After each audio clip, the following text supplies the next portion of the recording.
Hey, hey, hey, welcome back to Drive Time. I am your host, Craig Pasta Jardula, and we do it live, bringing you all the hot takes, headlines, and unfiltered opinions that matter most. Whether you're stuck in traffic, cruising to work, or just chilling at home, we want to hear from you. Today's topics are all about the big stories making waves, but we're not just here to talk at you. We want to hear your thoughts, your experiences, and your take on everything from the latest political debates to the everyday challenges we face. Remember, whether you're on the left, the right, or somewhere in between, we welcome all points of view. So grab that hands-free device, dial us up, and let's dive into the conversation. What's on your mind? It's Drive Time. Call in now. Where are we at? See, I didn't adjust the camera yet. I needed more time. Sleepy, do we have a video we can play or anything? Nothing? Sleepy? Oh, my bad. Probably should unmute my mic. I don't have any video. There was something funny I saw. Just grab something off YouTube real quick, guys. We want to thank you all for coming in. I literally got off the plane yesterday, stumbled into the studio, but having some technical difficulties. Brand new to this house, circuit breakers, all this stuff. So I got to get the camera readjusted. So we're going to get going here shortly. Thank you so much. Yes, I know these are new glasses. I know you like these ones. I found these for 20 soles. That's lavender honey black coffee. Don't know how I feel about that right now. I'm looking. I ain't finding shit for video. Come on, dude. There hasn't been shit in 3 days other than Trump thumping on Lindsey Graham's fucking casket. There's a million videos out there.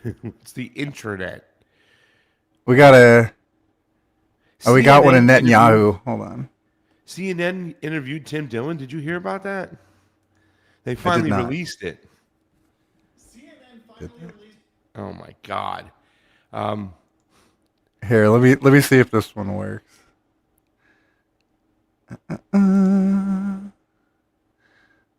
Share.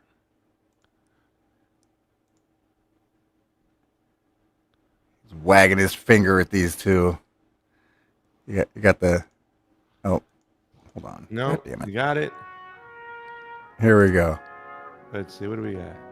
All right, get me off. I'm gonna fix my camera. How long do we have for this?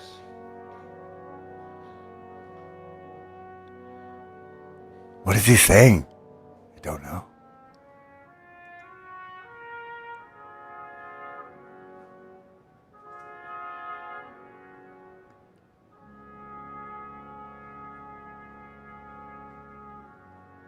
They both look like someone just shit in their punch bowl.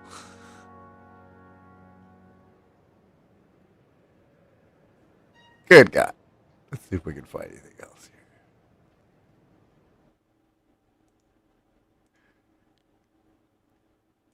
Oh my God. All right, where you at, Pasta? What else we got? We got Netanyahu. We did not bomb for the last few days, so that's good.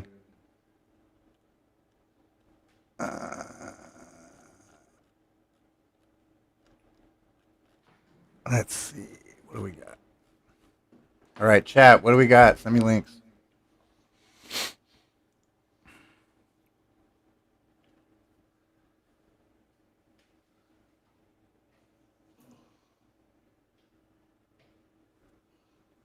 Oh, there's a new Lego movie. Let's check this out.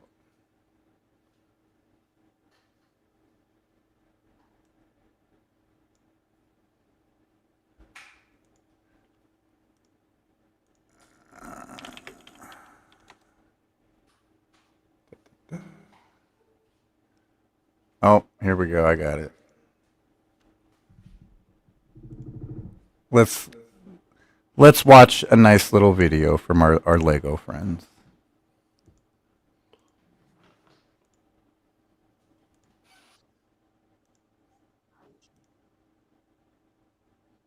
Done, pedo done, pedo done. Your empire is done, pedo done, done, done. You started the war, you thought you would win.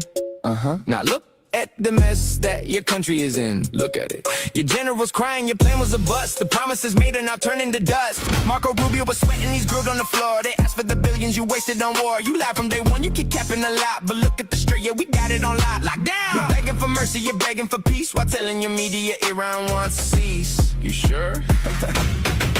You're losing the straight, you're losing the state. And now the whole public is drowning in hate. You told, stop talking about Epstein. Now listen to the crowd. Epstein, Epstein, Epstein. Louder! Epstein, Epstein, Epstein. Don't stop talking about Epstein, Epstein, Epstein. louder! Epstein, Epstein, Epstein. You lied about Iran, said Navy is gone. You promised regime change from darkness to dawn. You're dreaming, your beautiful B-2s were flying so high, still shaking inside. You're about to cry. You stood on the stage, looking completely detached, saying, I don't care about voters, it's cash. Did he really say that? Yeah, he did. You care about ballrooms, luxury suites, while American families starve on the streets. Inflation is peaking, the economy's dead, but you worry about Israel instead. The corruption is deep, AI pranks buying the state. Every politician's got a price on their plate. You're all just puppets dancing for funds, while Iran is standing and holding the guns. You're losing the straight, you're losing the state. And now the whole public is drowning in hate. You told, stop talking about Epstein. Now listen to the crowd. Epstein, Epstein, Epstein. Louder! Epstein, Epstein, Epstein. Don't stop talking about Epstein, Epstein, Epstein. louder! Epstein, Epstein, Epstein. You called yourself a king, but you're just a BJ queen. The biggest disaster the White House has seen. Your empire is done, done, done, done, done, done, done. Pedal, dun, dun, dun, dun, dun. Epstein, Epstein, Epstein. The war is lost. Epstein. You go fix your ballroom. The fire is done. Pedal done. All right. There we go. Now we should be okay. All right. So, oh, my hair is all messed up. I got these new sunglasses on. And that whoever's doing those videos, man, that dude's got like his propaganda game real good. It's amazing. Well, let's bring in our person who's held a desk at the Pentagon to give her a little experience. She knows a little bit about propaganda. Oh, yeah. Ladies and gentlemen, Lieutenant Colonel Karen Kwiatkowski is with us. Lieutenant, how you doing today? Doing good, doing good. I like the haircut. Yeah, got it chopped off. I think I'm going to get mine chopped off more since I can't control it in the mornings. I just got back from Peru. It looks like they're going to be going along with what's happening over there. There were some small protests going around Lima. We don't know what's going to happen as far as the indigenous people from the outer parts of Peru, the workers, the ones who work in the mines, who understand the importance of that lithium that really should be going to the people of Peru, that is not going to the people of Peru.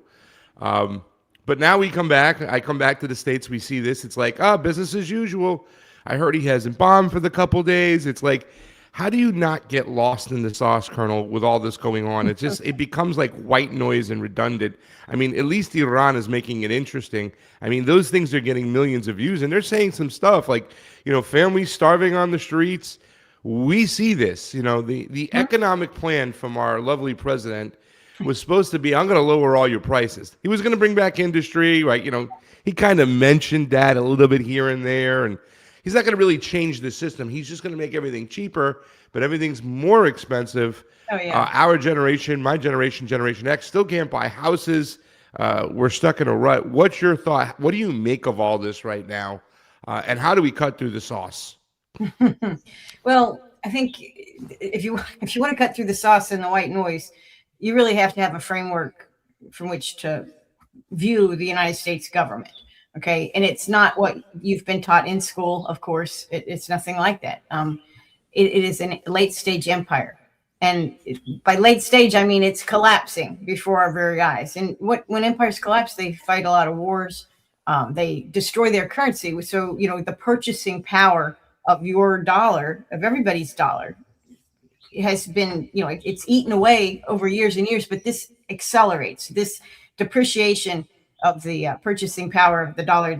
So we can't get houses, we can't get gas either. I mean, we can't get a lot of things. I just got back from a road trip with my mom we drove off and on for 4 days, and I know it wasn't a holiday weekend, but there was very little traffic in any of the places that we drove.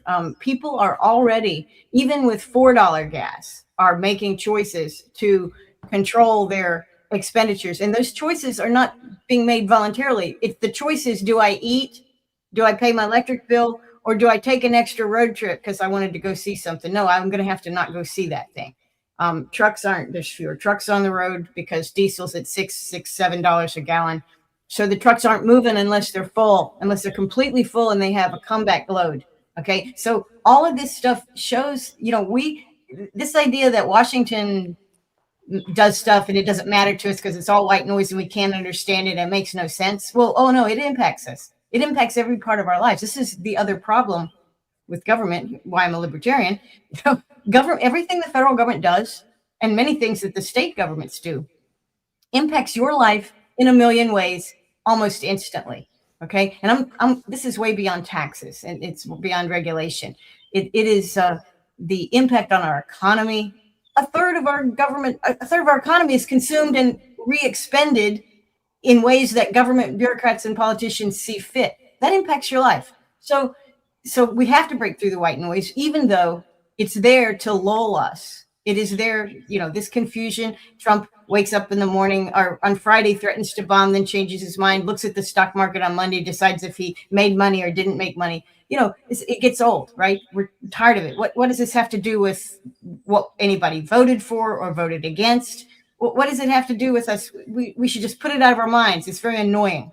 Guess what? It impacts every part of our life. So we can't put it out. So how do you evaluate it? Late stage empire. Mm-hmm. Understand what that means to us. Things will change in this country, probably not for the better in the short term. We need to start taking care of ourselves. If anybody thinks the government's going to do it for you, the government is interested in war and printing money. Okay, because that's I've been told that counterfeiting is illegal, right? It's actually one of the crimes that the federal government will prosecute. It's in the Constitution. They don't like counterfeiting, but the government itself counterfeits money. But when you think about how counterfeit money works, if you're the first guy that gets a fake $20 bill or a whole stack of fake 50s, right? And you're the first guy that gets to spend them and nobody knows it's counterfeited and everybody's fat, dumb, and happy. How much stuff can you buy? Real stuff. A lot. Real stuff too. You can buy food. You can buy a car with it. You can buy assets with it. Okay. And then after a while, word gets out, right? Some idiot, somebody looks at it and it says, it looks funny, feels funny. Oh my God, we have counterfeit money. And then the next guy who has his 50, it's a shopkeeper. It's a guy in the McDonald's. He took the 50. He thought it was good. Now he got paid with that 50 maybe. And then he tries to go use it. What happens to him? Oh, I'm sorry. Your money's, you throw that. That's garbage. Well, guess what? Was it always garbage? Yeah, it was garbage from the beginning. But the first user of the counterfeit funds gets the assets. So who's the first user of government printed money? And because they don't actually print insiders, it's insiders, it's government and its friends, the oligarchy, the other folks, the businesses that are aligned with government. I'm not anti-business, but if your business, like Halliburton, is dependent almost entirely on government policy and wars, then I oppose your business. That's not. People will say that's capitalism, but to me, I say, well, that's not liberty. It's not. I wouldn't call it capitalism. My definition of capitalism wouldn't include that. But of course, it's crony capitalism. Sorry. That's right. Yeah. So anyway, it impacts our life. All this noise and all this BS out of Washington does impact our lives. People are responding to it. People are changed. They don't know. They're not responding to it like, oh, the government's doing this to me. No, they're not responding to it that way. They're responding to it by saying, uh-oh, now how do I survive today? What do I need to do in the next 12 hours or the next 24 hours to ensure that my life doesn't go to pot? And they're making those decisions. And war is driving us into kind of a rut of decision making. So do we take risks with our money? Is it time to start a new business? How about we go into debt for a new house? It's very expensive. Can we count on our job being there for the next 5 years so we can pay our mortgage? No. No, we can't, because war is going on. And guess what Trump has done with our war? He's destroyed our military asset base, right? He's going to want to replace that. Now he shouldn't replace it. He should take the loss and be a man about it, but he's not going to do that. He's going to pour, we already know this, 1.15 trillion into the Pentagon, plus how much does idiot brain ask the Congress for the past war, that there was illegal war, the ongoing war in Iran? He wants what, 88 billion more, and that's just for the last 4 months. So prorate that up, we have a 1.5 trillion dollar military budget we're looking at for next year. And that's not a budget. I'm misusing the word budget. That is a slush fund. And and guess who's filling it? We're filling it. The government's spending it. Who's benefiting? Okay, not us. Prepare for that, people. Prepare for life with a dysfunctional, warmongering, declining empire.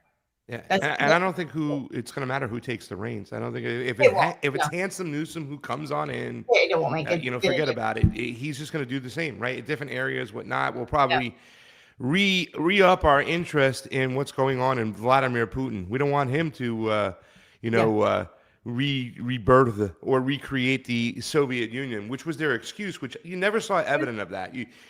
Russia already held 16 time zones. They didn't want more property to manage. No. They wanted less. They wanted the Donbass to stay part of Ukraine. They lobbied for that for 8 years before he made a move.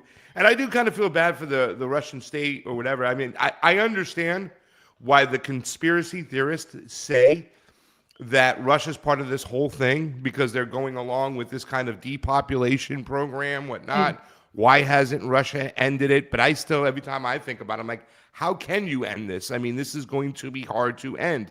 You're not going to get rid of these banderites that are all in Kiev.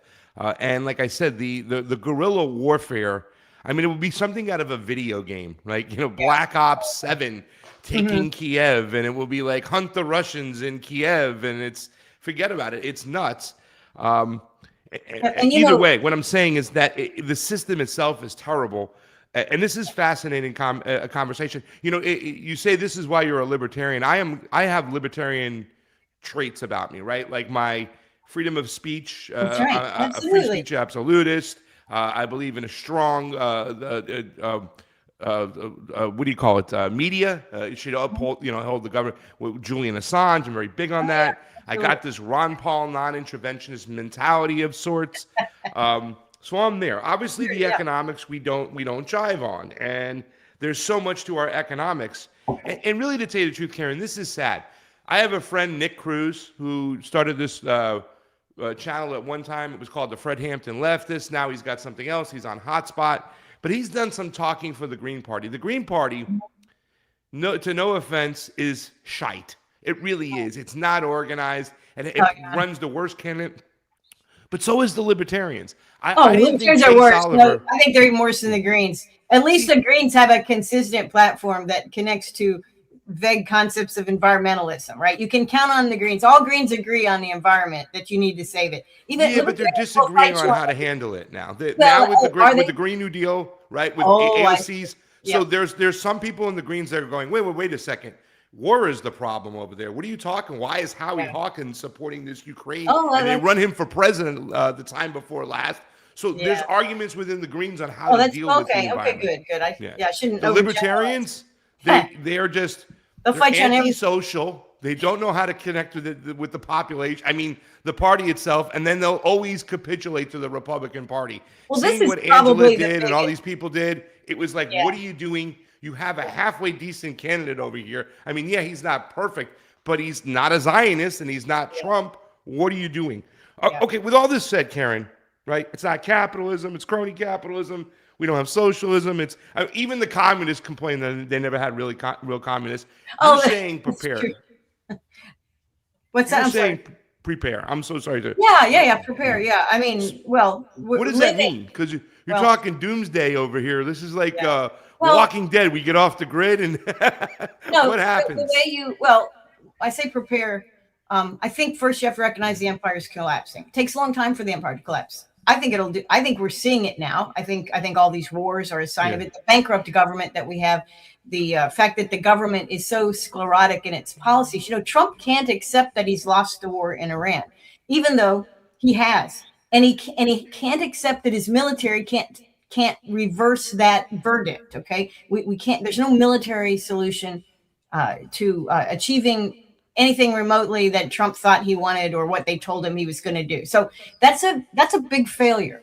And even for individual people, right? Do we really like to accept failure? Like if it's in our face and we screwed up, we made a bad choice. It's kind of like a bankruptcy, on your business or just any kind of thing. A divorce, really, an unwanted divorce. In a sense, you have to accept that what we have here is a failure. Our dreams and our visions that we had for this business, this marriage, or whatever, this home we bought, didn't work out. Not completely our fault. We made some bad assumptions. That's okay. But you got to accept some responsibility. Okay. And Trump can't do it, and our government can't do it, and no president can do it. Biden couldn't do it. Biden never accepted none of these presidents can do that. That's not their job. Their job is to be frontmen for the empire. And the empire never says it's sorry, and it never says it made a mistake. And what it does then, it grinds into dust. It basically breaks itself against rocks. But it takes all of us with it, because we, our work, our not just tax dollar, but the very fact that we are good citizens, right, in America, means we support this empire. People are mad about Gaza. They're partly mad about Gaza because it's a genocide. Everybody opposes genocide. They're also mad at Gaza because our government supports the genocidaires. Okay, that's good reason to be mad. But they're really mad because we're paying for it. My dollars, my tax dollars are extracted. Let's say you're a local county taxpayer. Your county, more likely than not, is buying Israel bonds. They're investing in Israel bonds, meaning that your county commissioners, your supervisors, your town councils are funding the genocide. And that's really what makes people infuriated, because you can't do anything about it. You go in there and say, stop doing that. Stop indicting me with your crimes. Well, you can't. So it's a sign. This is how non-representative government works, and it's how the empire fails. And it's why then in all empires that have fallen, which they all do, because it's not a long-term model for government, what people do is they turn their backs on it, individually at first, and then more and more. We are already past the turning our backs on empire. There are many people. In fact, what you see with the Democratic Party, and I know it's all like opportunistic in many ways, right? Because there's just as Zionist and just as warmongering, if not more, than the Republicans, depending on who the war's against.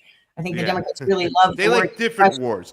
They're selective in their wars. I wouldn't say they're more mongering than the conservatives. The conservatives, at the end of the day, still take the cake. Unfortunately, Lindsey Graham put him in the ground. I hope, pray to God, they put him in the ground today and he stays there. But Lindsey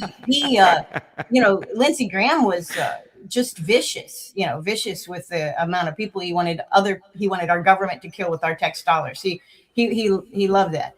But anyway, so people start turning away. And first, when you turn away from your government, first it's the white noise. So I don't want to listen to that. I don't want to hear that. But then you realize your life is being constrained. Your choices are being really constrained. You don't have what you earn. You can't earn what you deserve, and you can't follow your dreams anymore. You can't. Well, I'd love to start a business, but there's no customers because everybody around me isn't completely broke. And they're completely broke because the government isn't ensuring a structure of economic growth in my locality or my nation. Can I say something about that too? I don't mean to cut your flow, listen. There's always there's a question out there. And by the way, seeing Friendly Brilliant in the chat, it's awesome to see you up so early, hanging on out. I've been waiting for you to join the show. Long-time listener, good friend, great supporter, love you. She even put a comment up I'm gonna get to eventually too as well. When you said, the Greens, I'm like, I don't know about that, because she even talked about after COVID, I can't support the Greens. I don't support anybody who supports mandatory poisoning, and they were terrible as a whole. I didn't realize that. I did not pay close attention to that. Oh, that's because you don't hang with us lefties, Karen. You're over there, with the libertarians going, what's going on over here? But hey, we had half the libertarians were on board with it too. That's just it was so. They were happy to have a authoritarian state force you. But they at least were like, well, I think we have to protect our safety. But at the end of the day, as a libertarian, you can't mandatory. We got to look to big, Yep. I don't want to start, but what people would ask me, Karen, and you might get this question too as well. If you get on, the longer this goes on, the more shows you get on, somebody's going to be hear you and like, okay, this is a self-hating American, Karen Kwiatkowski. You know, she was once one of us, and now she's just like, she's acting like a commie. They're going to ask you, do you love your country? And I always say, that's a tricky question. I don't necessarily love my country's government, but I do love my countrymen. And there's a lot of people out there I disagree with their politics and stuff like that. But I think America does. And when people talk about, oh, let's make America great again, you know, I thought that was returning to due process. I thought that was ending censorship. I thought that was opening up the market of ideas, the common market, and ideas for free space that wouldn't be censored or whatever. No, it's just we're censoring the other guy, like always. When one side gets in, they censor the other. But I do think that America is this kind of mixed bag of nuts. And there has been some beauty within society to see, like a lot of Americans right now. There's something called Facebook Marketplace, where it's allowing, because of the COVID laws, and this is some of the COVID laws that never change, where they opened up, you know what I'm saying? Their idea was to crush small businesses by doing that, but by allowing these laws to say, well, you can do this and that and this because of the COVID, they've allowed another area of the citizens to open up and do things. Now you can like have a restaurant of pickup food almost out of your house. So seeing some type of like ways around, like, because they're just the ingenuity, they're crafty. Americans are good. So I do see something like that. Don't you see something in Americans that are kind of like adjusting to what's going on? Because the fact that they're not at the gates with pitchforks, because our generation has been kicked in the you know what. We don't own houses. There is no working economy. Donald Trump, Joe Biden, Obama, none of them did anything to fix this shit as soon as they sent everything overseas. Don't you see some kind of fight in the American spirit moving around that maybe we can find a way out of this? Maybe we can get to the Capitol, get all these people out, and then restart over somehow, or pick up the pieces and try to fix this? The restarting over parts, it's in some ways is always happening in some ways, but increasingly, and this is the phase that we're in, you know, this, as the empire collapses, people don't just leave. And actually, those who have wanted to leave this country because it's not what they thought or it's not working out for them, that is still a small minority, even though it's the numbers have increased drastically in the past 20 years. People even turning in their passports, you know, turning in their citizenship. That's still a teeny tiny percentage. Most people are figuring out ways to prosper or at least survive as best they can using the system that they have and taking ownership of what they can take ownership of. So you can't buy a house, but what can you take ownership of? Well, you got friends, you know, who the same people knocking down the flock cameras are the people who don't have houses. But you know what? They're taking ownership of their neighborhood. They are doing what they can do, and I actually I totally support that. You know, the anti. I mean, look. You know, putting just really quickly, I just like to say that the views of our guests are not necessarily those of Drive Time, so we are not encouraging wink, wink, wink, knocking down of flock cameras. And I mean, you know, we're having folks, you know, not even damaging stuff, but just like putting bags over them, you know, which is a kind of a peaceful protest in a sense. But you know, when you do these things, of course, when you go up against the state, that's one of the other trends of empire at its late stages. It's totalitarian instinct. It's fear of the people, and the idea of, you know, I mean, we have so many people in prison. The real criminals, you know, obviously in Congress, they never see the inside of a prison, but most everybody else has relatives in prison. Okay, we all who have either in prison now or have been in prison or are currently on probation. This is, if you look at your extended family, everybody's had run-ins, everybody's had confrontations, and probably received one kind of punishment or another. That doesn't even count debt prison. That doesn't even count student loan debt prison, which is in a sense the way they operate. The student loan is like you know, loan sharks. You know, it's not even. And I'm not saying people shouldn't have responsibility, but I want to tell you this: I had a PhD, I think, at that time already. My daughter is in college, and we were, you know, paying for the college thing, and there's a financial aid form. So I had education. I knew how to read. You know, I wasn't averse to reading. I read the form and I filled it out, and I signed it. And then I looked at what I had just filled out and signed, and I had just signed her up for a big loan, a loan. It was mixed in with the other stuff. It wasn't like, you know, so if a person who, and I would have, that would have cost me money. So I mean, I had an interest in not doing that. I purposely was saying, I don't want a loan. I'll take what I can get, not loan. I don't want a loan. Ended up signing it. So I had to, fix it. I had to fix that before I turned it in. Had I turned it in, I would have become a member of the great community of people that owe government money or owe money to the government for school. And of course, as a person who'd been in a lot of school, I know that college doesn't necessarily guarantee you a job. So what kind of con is that? Anyway, I could talk all day about the university system. Yeah. Well, that whole method, by the way, they do that all the time. I know it's not the main thing we're talking about, but really quickly, when you sign something, you think you're signing for one thing, but you're really signing for another. Like in Nevada and California, where a Latin American person thinks he's just getting a license so he can be safe and go and do work in society, is actually signing to register to vote automatically, didn't know it, whatnot, and then a ballot is now issued. But we want to blame him. No. Yeah. Oh, that's right. That's right. Yeah.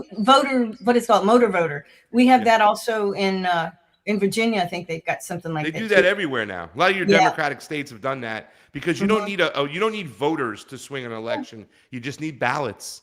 That's right. That's all you need now. Works so good. Yeah. And it's funny. It's funny because Trump, in his, not to divert too much, but Trump wants his Save America Voting Act thing, and he made that talk. Yeah. And did he mention motor voter? It's been around for 20 years. Did he mention that? No, because that's actually, and again, it's funny because we do welcome people that don't speak English in the DMVs, and that's gone on forever and ever. So you are already looking at people who are using English possibly as a second language. We can be pretty sure that some of them may not understand much of English, and yet we're having them sign. So we're sucking them into our system for our purpose of ballot creation, which later then is state manipulation. So now, just to sum it up real simply on this executive state picks our candidates, look at what they did with Lindsey Graham. The day he died, the ding dang president called the governor of South Carolina and said, hey, I got a person in mind. It's Lindsey's sister. Why don't you call her up? Let's get her going. And it wasn't 3 days later. Not only was she taken his job, and she was totally not even, this is the executive pick, okay? In South Carolina, what happened to the 9th and 10th Amendments? The rights given to the states to pick their own representatives, but that didn't matter. And so, we got this person, and then it wasn't even a week later, and he said, yeah, I think we're going to have her run for the next 6 years. She'll be our senator. Trump is saying this. The administration is saying, this lady will be South Carolina's senator. What kind of, if that's not empire, I don't know what is. So they're picking their regional governors, Somebody should make a video with Darth Vader when he goes in Empire, The Empire Strikes Back, when he goes, I'm getting feelings for sister. And then have Lindsey Graham's sister off to the side. It is hysterical that they're doing that. Guys, we want to remind you that this is a call-in show. This is Drive Time. On Wednesdays, Lieutenant Colonel Karen Kwiatkowski joins the show. You can call on in 561-247-2721. The number is 561-247-2721. That's Bernie Sanders Blackjack. We did have I have a humorous little aside real quick. So please. Twice in the last few days, Trump has said Lindsey Graham never met a war he didn't like, even at his funeral, man. So did he say that at the funeral? Yes. So I thought the colonel would get a kick out of that. Oh, that's good. I really need to go back and watch some of those clips. I did see a clip of Netanyahu having an extremely serious conversation with Secretary of State Rubio and Secretary of War Hegseth at the funeral. I played that at the beginning. Did you? Okay. Your mic is very loud, by the way. It's kind of blurry. Let me turn it down a little bit Your here. mic's just a little bit loud. But anyway, it's crazy, and the fact that we can see these things and talk about them and laugh about them, that's a great blessing, because it means that the empire can't control everything, and of course it never can. That's the other thing. They teach us in school. Public schools and all schools really are authoritarian. I mean, maybe not a Montessori school system, but for the most part, you're sitting in a class and there's an authority figure and it's telling you stuff you're supposed to think and believe and do, and you got to do it exactly like you're told. like I remember when we learned math, we learned it one way. And I saw a video of how they teach math in China. And there's like 17 ways, 20 ways to get to the same answer, all these different things. And China's communist, but they teach kids how to solve math problems in 17 different ways to get to the same answer. In America, it's like, Yeah. you have to do it.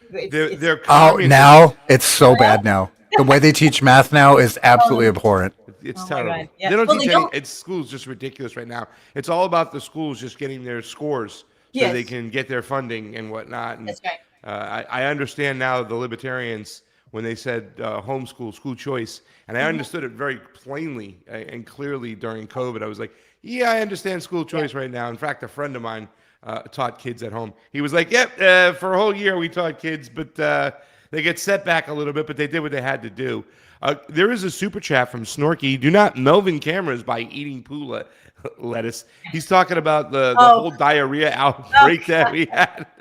Professor Snorky, thank you so much for the super chat. And super chats are appreciated, ladies and gentlemen. You can go over to Pasta to Go. That's PASTA, the number 2 and go. And go ahead and leave a super chat over there. Rumble has the Rumble rants. I don't know how you get them. I think Peter Thiel's he said he put all of my money in a nice little safe that he's watching over. So thank you, Peter Thiel, for doing so. Somebody else put, and this is very interesting, I hope the empire collapses, right? Robbie Burns, thank you so much. Me too. Isn't there a sense of, okay, if this shit's going to fall, excuse my French out there, ladies and gentlemen, if it's going to fall, just fall already so we can figure out what the next move is moving forward. I think the majority of people, Karen, in the country still can't even fathom the United States empire falling.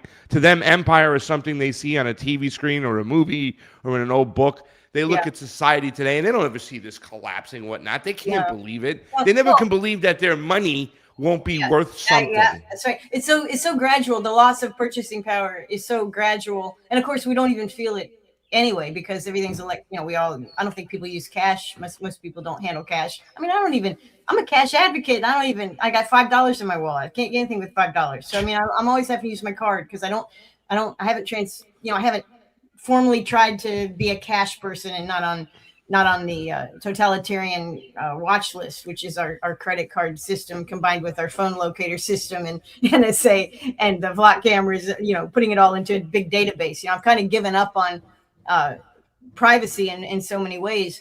But I'll give you an example about an empire falling. And this is an example. I live in the country, and I think in most places, except very possibly Wisconsin, because I have driven through countryside in Wisconsin and it's pristine. I never see broken down cars in the yard. But if you're in the South, if you've ever driven through the South in the rural, you're going to see junk in people's yards. You're going to see it. Farms, you're going to see stuff sitting there. Well, we have a building. It's a part of a shed. It's like an extension on a shed. And it's been falling down for a while, but we still stored stuff in it. But at some point we realized all the stuff we have in that shed, when it falls, we're not going to be able to get to it. Okay. And so we have started just recently. It's been a long time coming. It's been slowly falling for a long time. But just this summer, we decided, let's start getting some stuff out of there. Let's extract the goodness. Okay. Let's see what's of value. And of course, obviously, most of it was junk and it had to go to the dump. And it's going to the dump. It's being sorted and evaluated. And we're, keeping what's good, throwing everything else. And we probably will have that. If we continue at the same slow pace, we will have that little shed emptied before it falls on top of what's left. And if we're lucky, we'll empty it and then we'll take it down in a controlled demolition, so to speak, which is, talking about a one-story shed made out of wood. It's not going to be, we'll take it down. And I think that is the analogy that we need to think about for our country's government, the empire. And, and the first problem is, of course, wait a minute, we have a constitution, we have a republic. We have a form, we have a structure, and it was made of solid wood at one time, but we didn't take care of it and it started to fall down. And there is value here. There's tons of value. Even the wood that supports the roof and the metal on the roof has value, but it's all decrepit. It's getting ready to fall. So what are we going to do? Well, you can ignore it and let it fall and you'll lose everything. This is it. You can do that. That's your choice. That's our choice. We could do that. But what we've chosen to do is let's go ahead, empty it out, making sure it's safe to enter and exit, and empty it out. And then we'll carefully take it down. And we burn wood. We have a wood stove. I hope that doesn't offend anybody in the environmental movement. I personally believe that if you burn dead wood here, that's better than burning it in the national forest with massive wildfires that can't be controlled. So whatever, that's just me. But we will extract the materials that this shed was made out of, and we will. My husband recycles the metal. He's insane. He will go to the point of pulling nails out, and then I'll take my chainsaw and cut up the wood, and we'll stack it in a wood pile, and it will all be used. This is how, when empires fail, this is what the people do, whether they know it or not. They take what they can take that's useful, they destroy or leave to nature what's left that they can't use and don't. So we have agency, okay? I have a shed, it's falling down. I have agency, I have choice. Right now, I can see what's coming. It's going to fall, and I'm going to lose everything. Or I can act in a careful way, not a panicked way, take a few hours here and there, and do what I should have done. I didn't maintain my shed, okay? I didn't maintain my constitution. I forgot to be an alert citizenry and watch where my government was going. It turned into a decrepit empire, which is failing. It causes a lot of problems. It's also filled with wasps. What it sounds like to me, though, Karen, is that what you're doing is you're blaming your generation for not holding our government accountable. But let's be honest. I don't want to say, and this is the thing that drives me crazy. The guy on Shark Tank, one of the dudes, his father was able to buy a house, send his kid to school, start a family. He pushed a broom at a factory. The guy who pushes a broom at a factory today is probably homeless. He's you know what I'm saying? Living in his car. So they were distracted with houses and white picket fences and all these other little nice things and stuff that they didn't have to pay attention to their local government, that they can know where their favorite tight end for their football team went to high school and college, but not know who the guy who makes the laws from their city council and represents their district, who he is. I mean, there is something. The bread and circuses worked. It's absolutely worked. And also, it's not just the boomer generation. You can go back to the silent generation, the greatest generation. You can pick whatever you want. This started at the turn of the century, and it really, the biggest win that they had was the creation of the Federal Reserve in 1913, and also the popular election of senators also, and the income tax. Okay, so you had a bunch of things in the first 10, 15 years of the 1900s where a lot of things changed.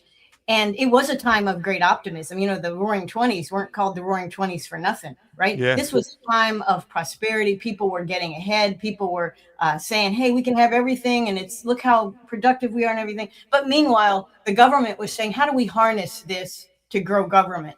And it was not a Republican or a Democrat thing. And it was a war thing. One of the worst presidents, and there's been so many, so I get hard to pick them out, the worst ones, but Wilson was really bad. In the sense that Wilson was, he was a preacher.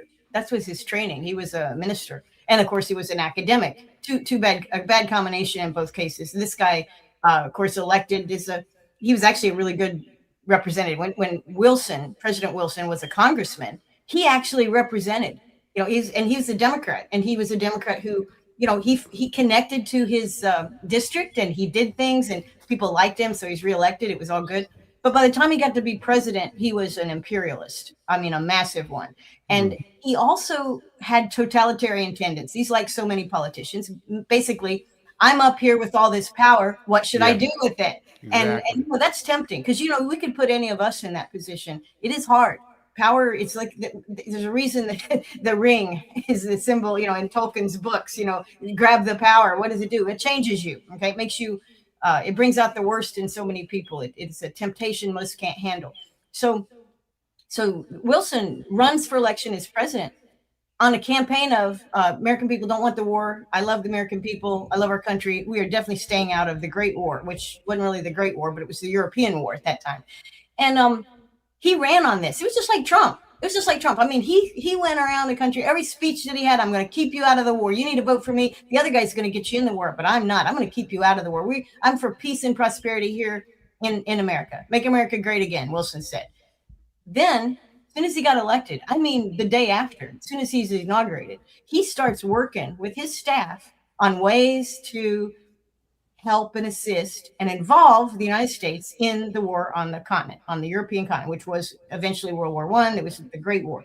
And that war is, people remember we don't remember it, we hear it, is another war that makes no sense. Like, well, what happened? Well, somebody got assassinated in Croatia or something. I don't know. And then there was all these, we had all these kings and queens and cousins, and everybody's running every other country. So they're all Yeah. related, but they have like a fuss amongst them. But really, it's more than that because it's a resource grab, as all wars are always a resource grab. Yes. And but we didn't see that. And Americans least of all understood that war. Well, you can fast forward to today, and Trump gets in a war with Iran, and his to kind of the cherry on top of the American wars in the Middle East and West Asia for 35 years. Every one of them's a resource war. Every one of them's confusing, and no American in the heartland or the cities of America had the slightest clue as to what any of these wars were about. The government wanted them. So that trend is politicians like it. Wilson came to like it, and Wilson, of course, was also the president when we did the Federal Reserve Act, because this was a way he could stabilize the money. Well, you don't need to stabilize money if you're not fighting wars that are unpopular, because if this country was attacked, or any country, we can look at Iran, for example, but let's just say our country was physically invaded by some military force. Well, okay. You remember the movie Red Dawn? I was going to say, yeah. Okay. Wolverines! That's right. So what is that about? And actually, you don't have to look at Red Dawn. You can look at any conflict movie, any buddy movie. Yeah. You can look at, what was that? Four Brothers in Boston. You remember that movie, Four Brothers? It's probably not super I popular. do not remember that movie. Yeah. So there were these four brothers. It was, the guy that, oh my God, the brothers that are actors were in it. Up in Boston. Anyway, it's the South Boston thing about, bad The environment. Ben and Casey Affleck? Or Yes, I think whatever? one of the Afflecks were in there. And then also the guy that used to, oh my gosh, he's been in tons of movies, real funny. Anyway, these guys in the movie, there's four brothers. They're kind of brothers that are adopted, raised by this woman, and they all go their separate ways. But they come visit their mom, and the family interest or whatever come under attack by bad guys. Okay, that's the theme of every movie, every cop movie, every adventure. I don't care what it is. There's bad guys and good guys, right? And when you usually root for the good guys. When you see yourself as a good guy and you are attacked, invaded, whatever, what happens? Well, we cheer for ourselves, and we fight for what's right. This is what people like to feel. And so when your country is invaded, that's the mood that takes over. I don't care what country it is, and I don't care how rotten your government is. You invade. In the Soviet times, the Soviets, if they felt that the Cold War was taking their property, they hated America for it. What are you doing messing with our stuff? They're defending what possibly could have been the worst bureaucracy on the planet, and they hated it. They hated it more than anybody else on the planet hated it, and yet they would defend it if they were attacked. So we would do the same.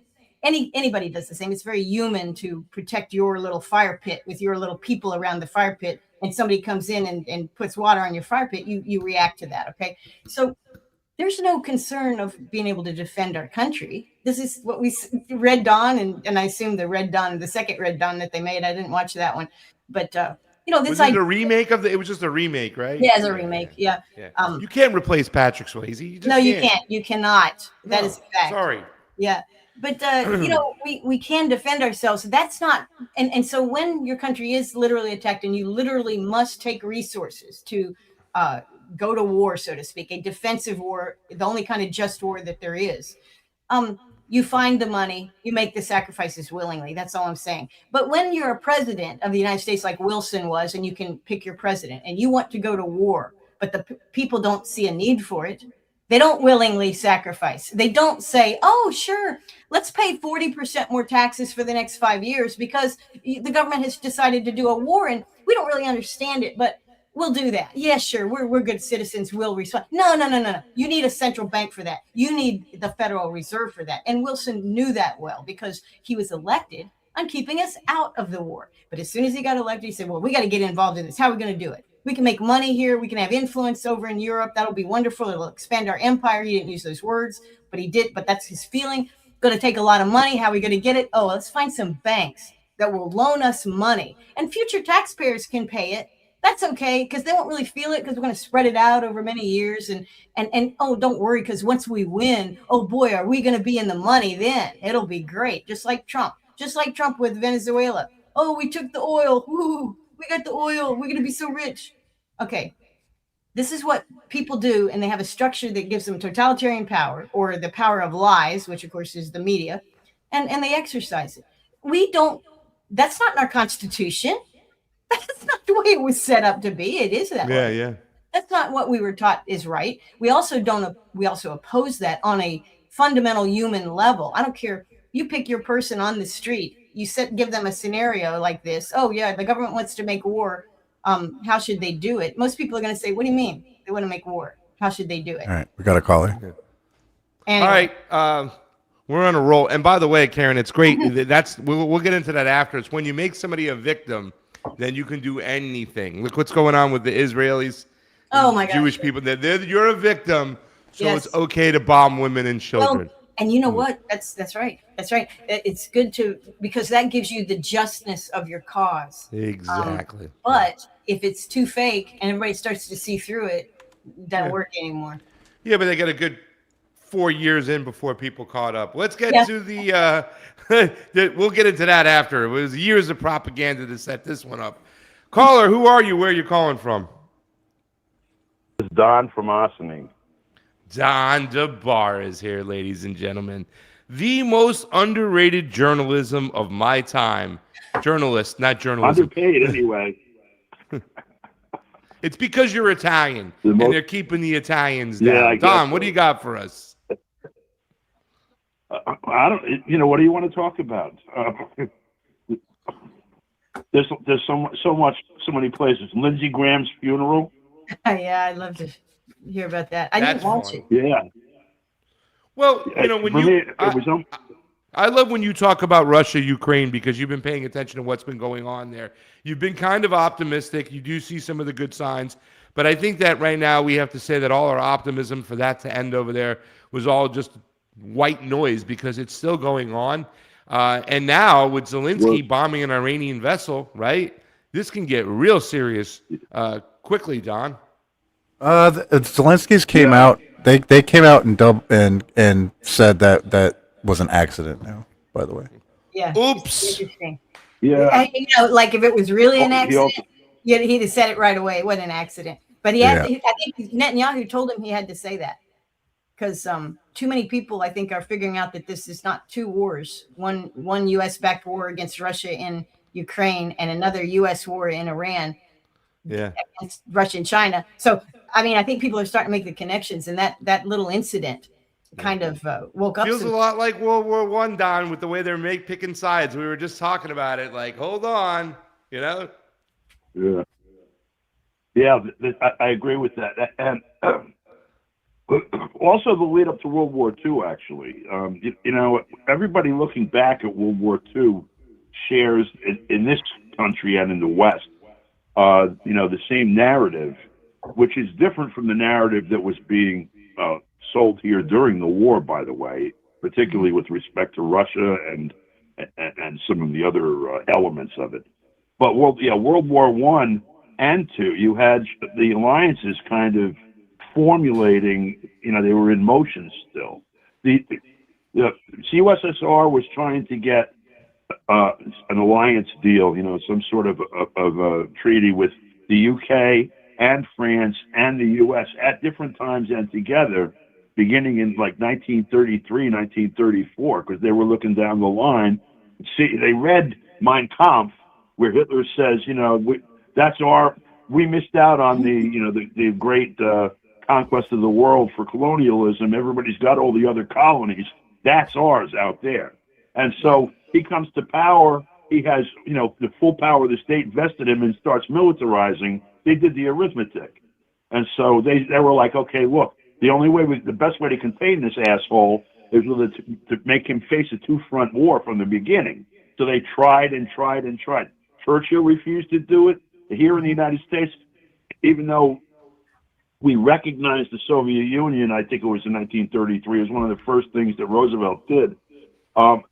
There still was this huge faction that was in favor of letting everybody else kick the shit out of each other. We would go in and pick up the scraps, which is pretty much what ended up happening.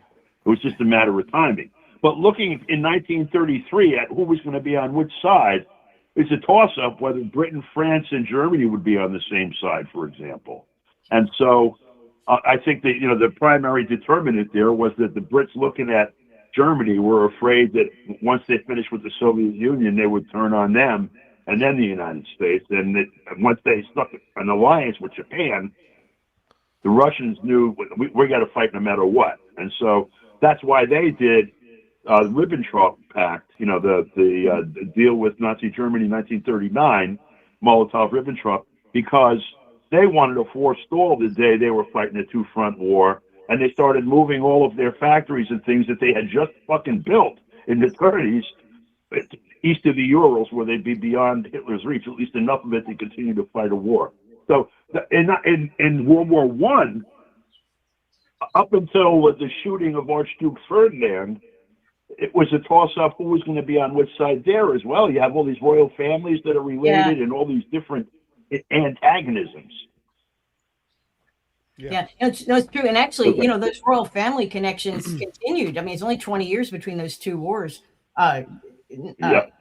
UK, Great Britain was filled with Nazi sympathizers, people who actually, and we also were too. The United States, FDR, and his, we looked at, we admired USSR, what Stalin had done with this massive industrialization of Russia, which had never been industrialized, and they did it so fast and so just in such a impressive way.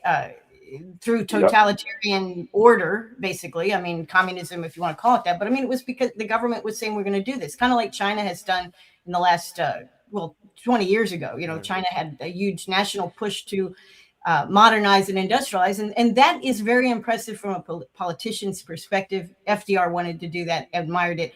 The European leaders did too. So, this idea that we have these enemies that are, we're right and they're wrong and we're always stand on the side. No, it's a very convoluted, fluid situation. Who is your enemy? Well, what is in it for me?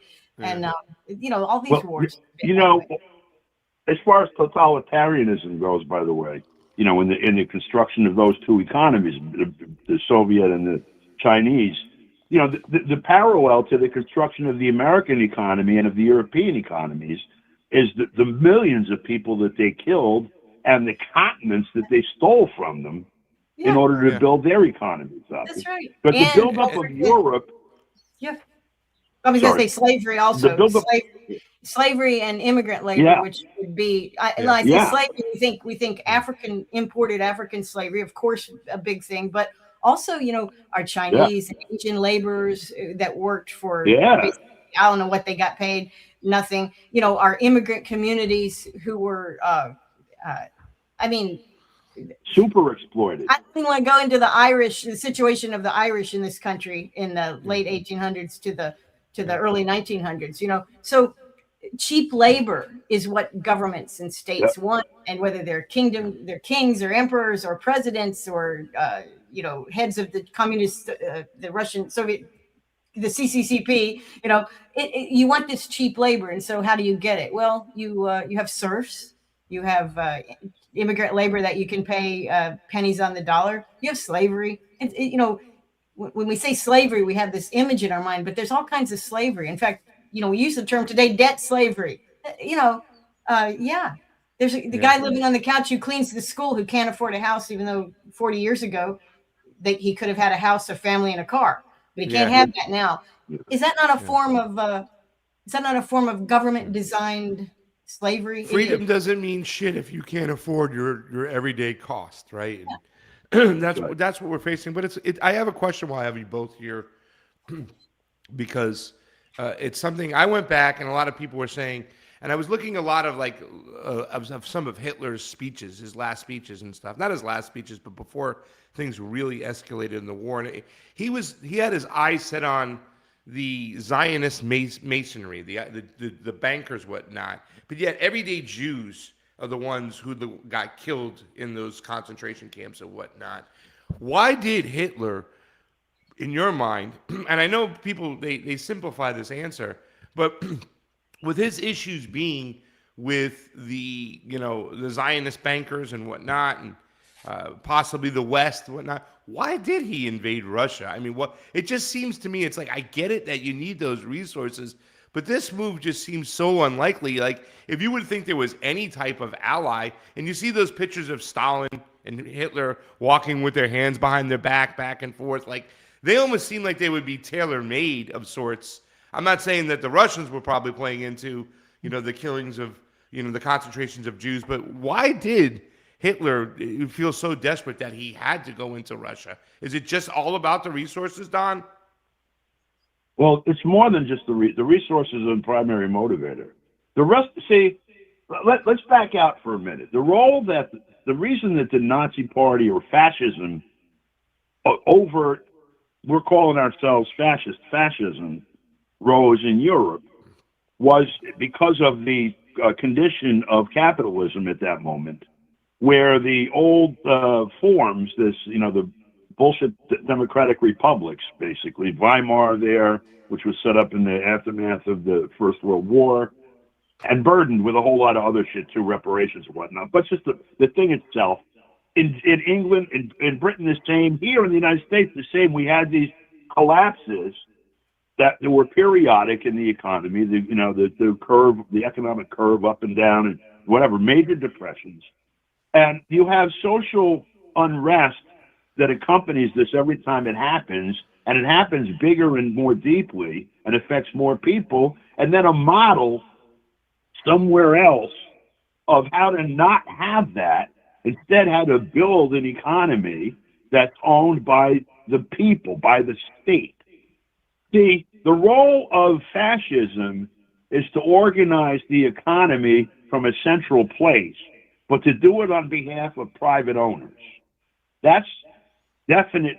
That's definition, book, textbook definition, fascism before the last 20 or 30 years, when now it's Hitler, Mussolini, and they killed Jews. So I had this interrogatory, I'd say an interview with Google a couple days, over the last few days, up until yesterday, I think. And I started out by asking Google, when did the Russian SMO begin in Ukraine? And so it answered me that the Russian special military operation, blah, blah, blah, began February 24th, 2022, when Russian President Vladimir Putin announced the full-scale invasion of Ukraine in a televised address. So I asked, why did Russia send its military into the area? And so it says Russia sent its military into Ukraine due to a combination of stated Kremlin objectives and broader geopolitical motives. Okay, so what it does basically is then recite all the propaganda and bullshit that we've heard about this as if it were fact. Mm-hmm. And when it talks about Russia's stated reasons, here's an example. Demilitarization and denazification, in quotes. Russia claimed it needed to eliminate military threats and purge what it falsely described as a neo-Nazi leadership in Kiev. Neo-Nazi leadership in Kiev. So I went, there's a whole lot more to that, but I said, my next question was, if you were to report the answer to my question honestly and openly, without the bias of U.S. official influence, how would you do so? So it replies, and this is accurate, and I guess this is its stock reply when it's asked something like this.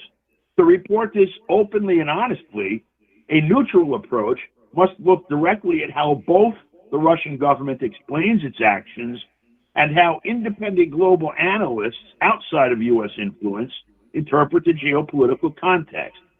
So then it gives me the core Russian perspective, and it still puts this stuff in quotes, and it still uses falsely this and falsely that.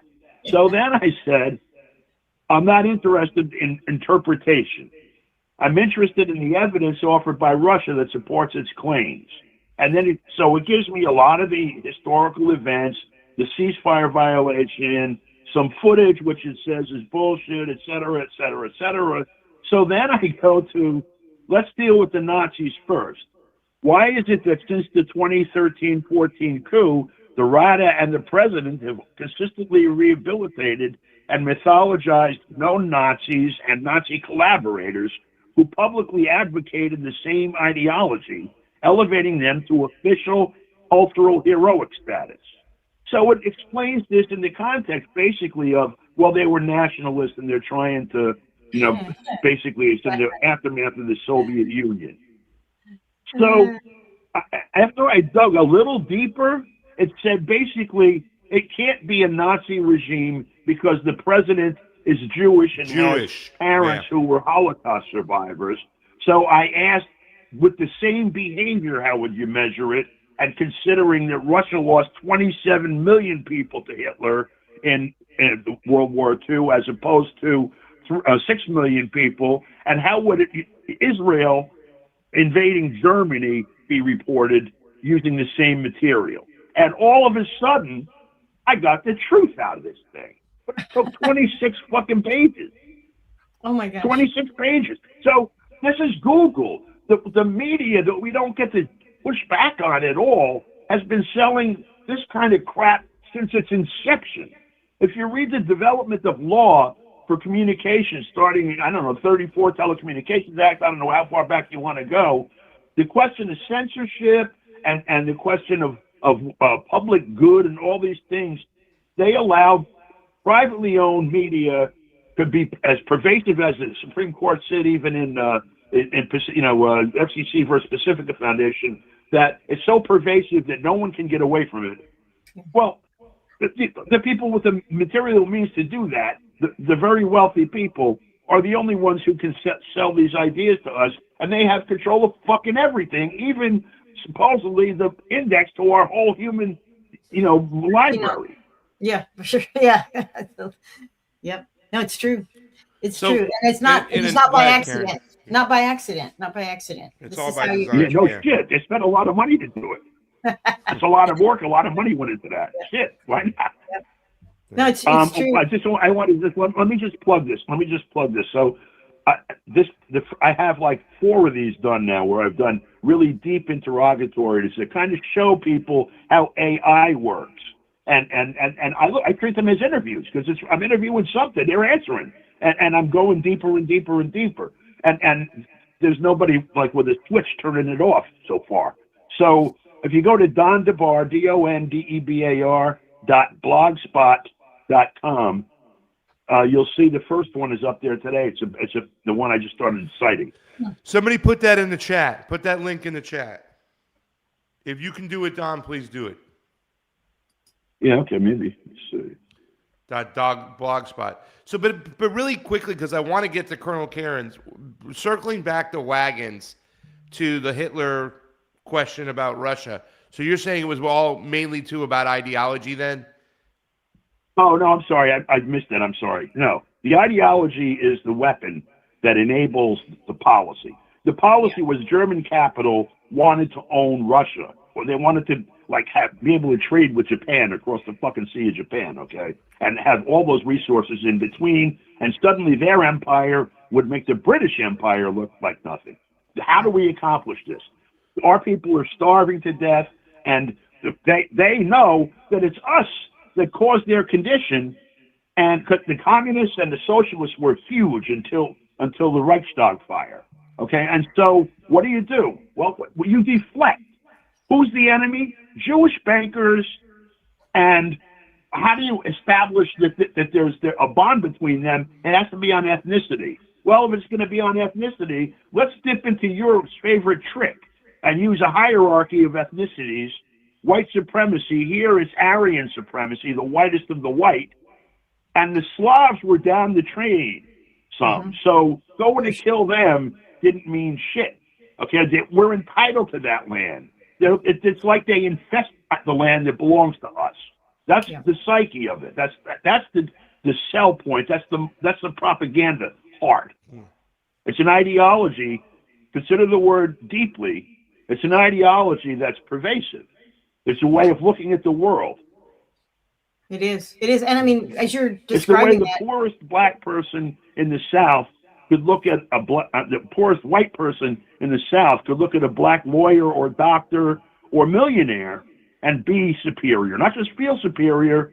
In town, if somebody whistles or if somebody looks wrong or points, the cop takes the black guy away. It's that kind of ideology. It sounds like more, modern Zionism. More shades, more variables, more variegated.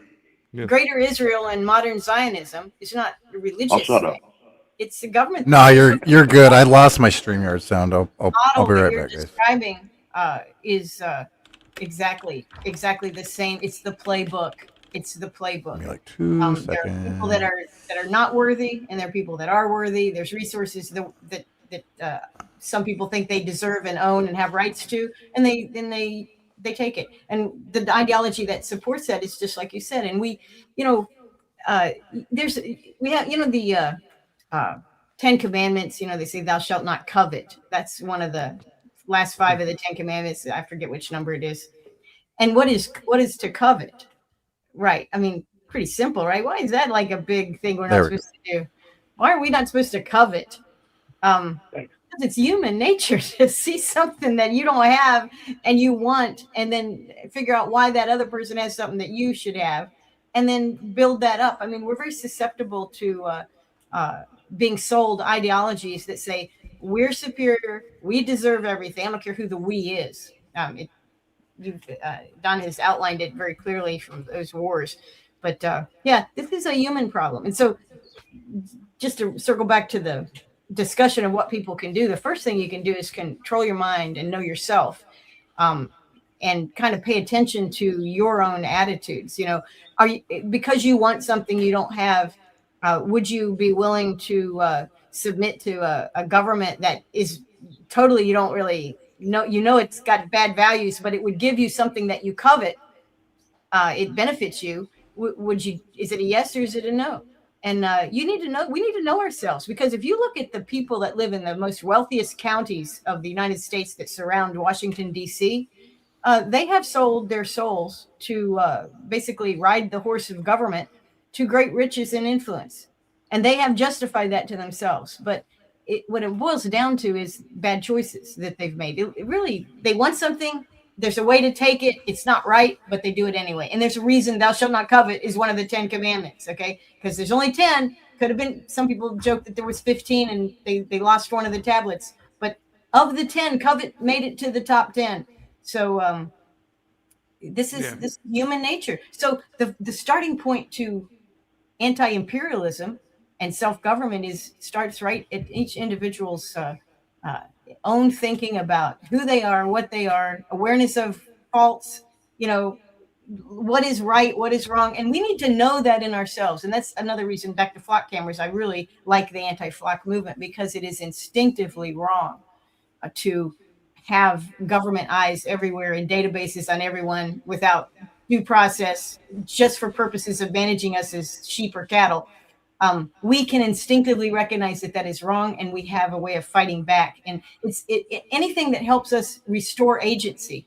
And this is why I don't really like get out there and like women's lib, because I was like women's lib came before me, so I benefited from all the women lib. But I don't sit out there and I'm like women need to be liberated. I don't say that, but I do think people need to be liberated, and I'm for that. I'm all for people being liberated.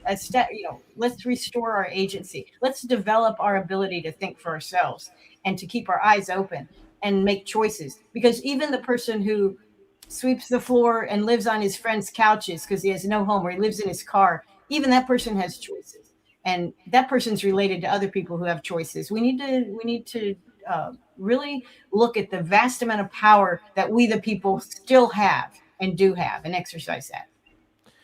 It's a fascinating conversation with you two to get this. I mean, I can sit down, I get my popcorn out and just ask a million questions, because, people were putting down in the chat the way history was written, the way it was taught to us, whatnot. You know what I'm saying?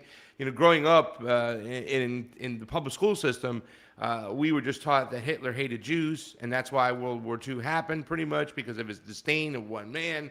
But then you start, because they weren't really giving us Hitler's speeches and going over them, and I'm like, wait a second, what I'm saying? The way he made a lot of sense. And, listening to a lot of his speeches, like I said, it just seemed like he aligned so much with the Russian, a socialist, communist kind of mentality. I mean, the Russians in the Bolshevik revolutions, they turned away from the West and the bankers. You know what I'm saying? Now you're going to go and attack the people who turned away from the West and the bankers when you claim that you're fighting the West and the bankers. It just, what I'm saying? It's very interesting, and it's food for thought. And I know Don, I've known this guy for quite some time, and he's an expert on it and getting your opinions. Don, Did you get a chance to put your link in the chat? Because we're going to move on Yeah. and see if we can grab another caller. I threw it in there. Okay. Is Yeah, Don gone? we've done it. Yeah. He's there. Yep. Who's there? Yeah. Don, you're a beautiful here. person. You're a beautiful person. here. I look forward to meatballs and Chianti the moment I see you. You understand, sir? Bring Karen too. You know what? We should make a drive out to Ohio. Ohio. Isn't it Virginia? Yeah, I'm in Virginia. Yep. Yeah. I'll bring Margot too. Margot will enjoy it too. Sorry. All right. We'll Thank you, grab guys. Misty Have a in good day. Ohio Thank you, then. Karen. Take care. Thank you. Prosper, Thank take you. it easy. Thank you. Thank you for Thanks, calling buddy. in, Don. Talk to Love you. Love your work. I really do. When I say that, not just because you're my friend, you are one of the most underrated journalists in my time. Everywhere I see you, wherever I see you, you got a lot of great things to say. Thank you so much for calling into the show. Thanks, folks. Take care. Bye. Bye. And he does make good meatballs to serve with the Chianti. That was my first story. Like Don reached out to me on Facebook, and I was like, "Holy cow!" Don DeBar is reaching out to me. Yeah. I'd seen him on the same show that we met on, Karen. He'd done crosstalk for years. I'd seen his work on Telesaur, on Press TV, everywhere. This guy, and I'm like, "Wow, I love this guy." Also taking a few shots at a couple people that we tended to hero worship. He was kind of laying out some truth. And he calls me and I tell him I'm coming into New York. And he's like, "Did you get a place yet?" I'm like, "No." He goes, "Don't worry about it. I got you." I'm like, "Okay, give me your address. I'll show up." He goes, "No, you're flying into LaGuardia? I got you." Shows up, picks me up, Don DeBar, takes me back to his house. We sit down. We have meatballs and Chianti together. I'm like, I love this guy. You know what I'm saying over here? So, I mean, I've had such a great relationship. That's a very pasta thing to do. Just saying. That's what I would do. And he's doing it to me. And I was just like, I didn't have to rent a car. I didn't have to get an Airbnb. I didn't even have to say, let's stop and get something to eat. It was there waiting for me. He's just a great guy, and I'm glad he's calling in. Guys, if you want to call in, 561-247-2721. It's 561-247-2721. We got about 38 minutes left. We're here with Karen Kwiatkowski. Man, I tell you, I love these shows. I can go back and rewatch these. You know what I'm saying? I said to myself, because, I like to pat myself on the back when I do things right. I said, if I can get Karen on my show for a 2-hour show and just let her go, we're going to have great shows with great content, and we've had a lot of fun time. I don't know if you've been paying attention to the chat. It's just live. There are some... I started this show, Karen, for 2 reasons. I wanted a show where I can wear sunglasses, so I had to start a morning show, right? Got that done. Check. The reason why is I also wanted to take the craziness and the confusion and the deep conversations of what's really going on in politics and in lawmaking, and bring it to the normies, kind of plug it to the normies. Instead, this educated audience has showed up, and it's like, wow, holy cow, the things that are going on. They were throwing in their opinions. They were saying some stuff. So we've had a great audience today, a great chat. I want to thank you all, guys. All the links down below to help the show are there. But right now, what we need more than anything is we need you to share the show and get it out there. 52 people on YouTube. We have 36 on Rumble. That's at 88. We're going to maybe get to that 100 mark again like we did last week. Very bad boy I was, Karen. Wednesday night, there was like parties for like people who were out there for the wedding. I had too much fun. And Thursday, I couldn't even get on. So I had to cancel the third. It was my first. Put it on me. Pasta's a bad boy in Peru. Too many pisco sours. And I had to go apologize. But I wasn't able to follow up that great show we did where we had so many people last week. And I thank you. Of course, it was Karen Kwiatkowski who was there that we hit over the 100 mark. So it's great. Good morning, Fred. Good to see you. Glad you're here in the Rumble chat. So, guys, calling in 561-247-2721. That's 561-247-2721. Karen, how do you see what's going on in Israel with Gaza continuing, ending up, continuing to go incomplete? Because at one point it was like, oh my God, at this point, I hope we can just evacuate all the Palestinians, get them somewhere safe. I know they're going to lose. I know some of them would rather stay there and die than leave. But, once again, the carpet bombing in a confined area where they're I mean, I think it was is it David Cameron, the old English prime minister, even said that Gaza was an open air prison. They're trapped, condensed in one area. They're carpet bombing them. So my thought was, I hope to God we can get them out, find a place, get them to safety. Then it kind of slowed down a little bit. You know, Iran gave me hope. Sorry, I hate to say one place bombing another place or droning another state gives me hope, but I did get hope, and now it seems like it's back on, and it's even worse now because it's not even talked about with everything else that's taking place. No. How do you see that playing out over there? Well, you know, Israel has its own agenda. The cover story and part of their regional agenda, we're doing that for them. That was the U.S. war, continued war, long wars, past 30 years, last summer's 12-day war, then the Ramadan war of this year. And then, of course, we had the MOU for just a short period of time and it heated back up. Now we're out of weapons. So we do have a decision point on, can we continue to cover for Israel? That is something I think the U.S. government, Hegseth with his little 2 brain cells is, you know, rattling around in there. He still understands that the military's out of military readiness. It is probably at an all-time low, and certainly we don't have the weapons that we would need. Well, I use the word need loosely, but by Pentagon standards, we don't have the weapons we need to defend our interests around the world, because we have wasted them all, first for 4 years in Ukraine, and then now with what we've been doing intensively in Iran. And of course, Iran is taking the fight to us. So we've had to move our troops, and we don't have the bases. 17 bases destroyed. We're concentrating our forces in Israel. Israel doesn't really like that, but that's the trade-off they're willing to do, because we're providing them cover, okay, for South Lebanon's basically bulldozing of South Lebanon. Ultimately, they will bulldoze to the Litani River. That will be, and then they'll put settlements there. That's part of the South Lebanon plan. West Bank has beefed up again with actually some reporting of what the settlers are doing, only because it's so cartoonish, only because these settlers make for good, you know, these settlers with their M4s. You saw what they did with Ro Khanna, you know, when he was as a congressman, you know, treated him like a thug. And Ro Khanna, who is a brown person, he said, I never felt in this country, I never felt different, I never felt it. But when I was in the West Bank, he said, I for the first time realized I felt racism. I felt it.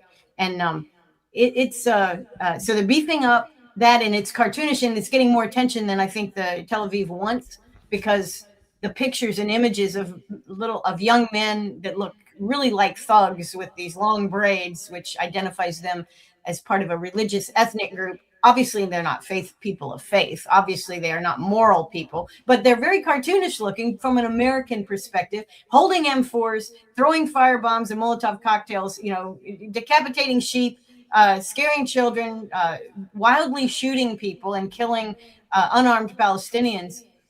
This is news, okay? So they can't keep that out of the airways, which they would like to. And then, of course, Gaza, which they have pretty well successfully kept out of the airways. You know, 70% of this little tiny strip of land is already completely occupied. There are no Palestinians, there are no Gazans in 70% of what is left. They have the 30% along the coast. It's all tent cities and whatever you can camp in as far as a partially destroyed building. And they are still being shot in the middle of the night. They are still being terrorized by the IDF. They're still being told by the IDF, we're taking this building down. You need to move. You've got 12 hours. You've got 5 hours. We're doing it in an hour. You need to move. This kind of state terror on an unarmed populace is continuing. So, Karen, I don't know if you know this, but the IDF is the most moral military in the world. Please continue. I had to throw that in there because I still hear that coming out to this day. It's like, are you guys kidding me at this point? Please continue. Didn't mean to cut you off. Sure. No, our military is also, we're merging with the IDF, so we'll soon be the most moral military. Officially merging. We've been merged. That's right.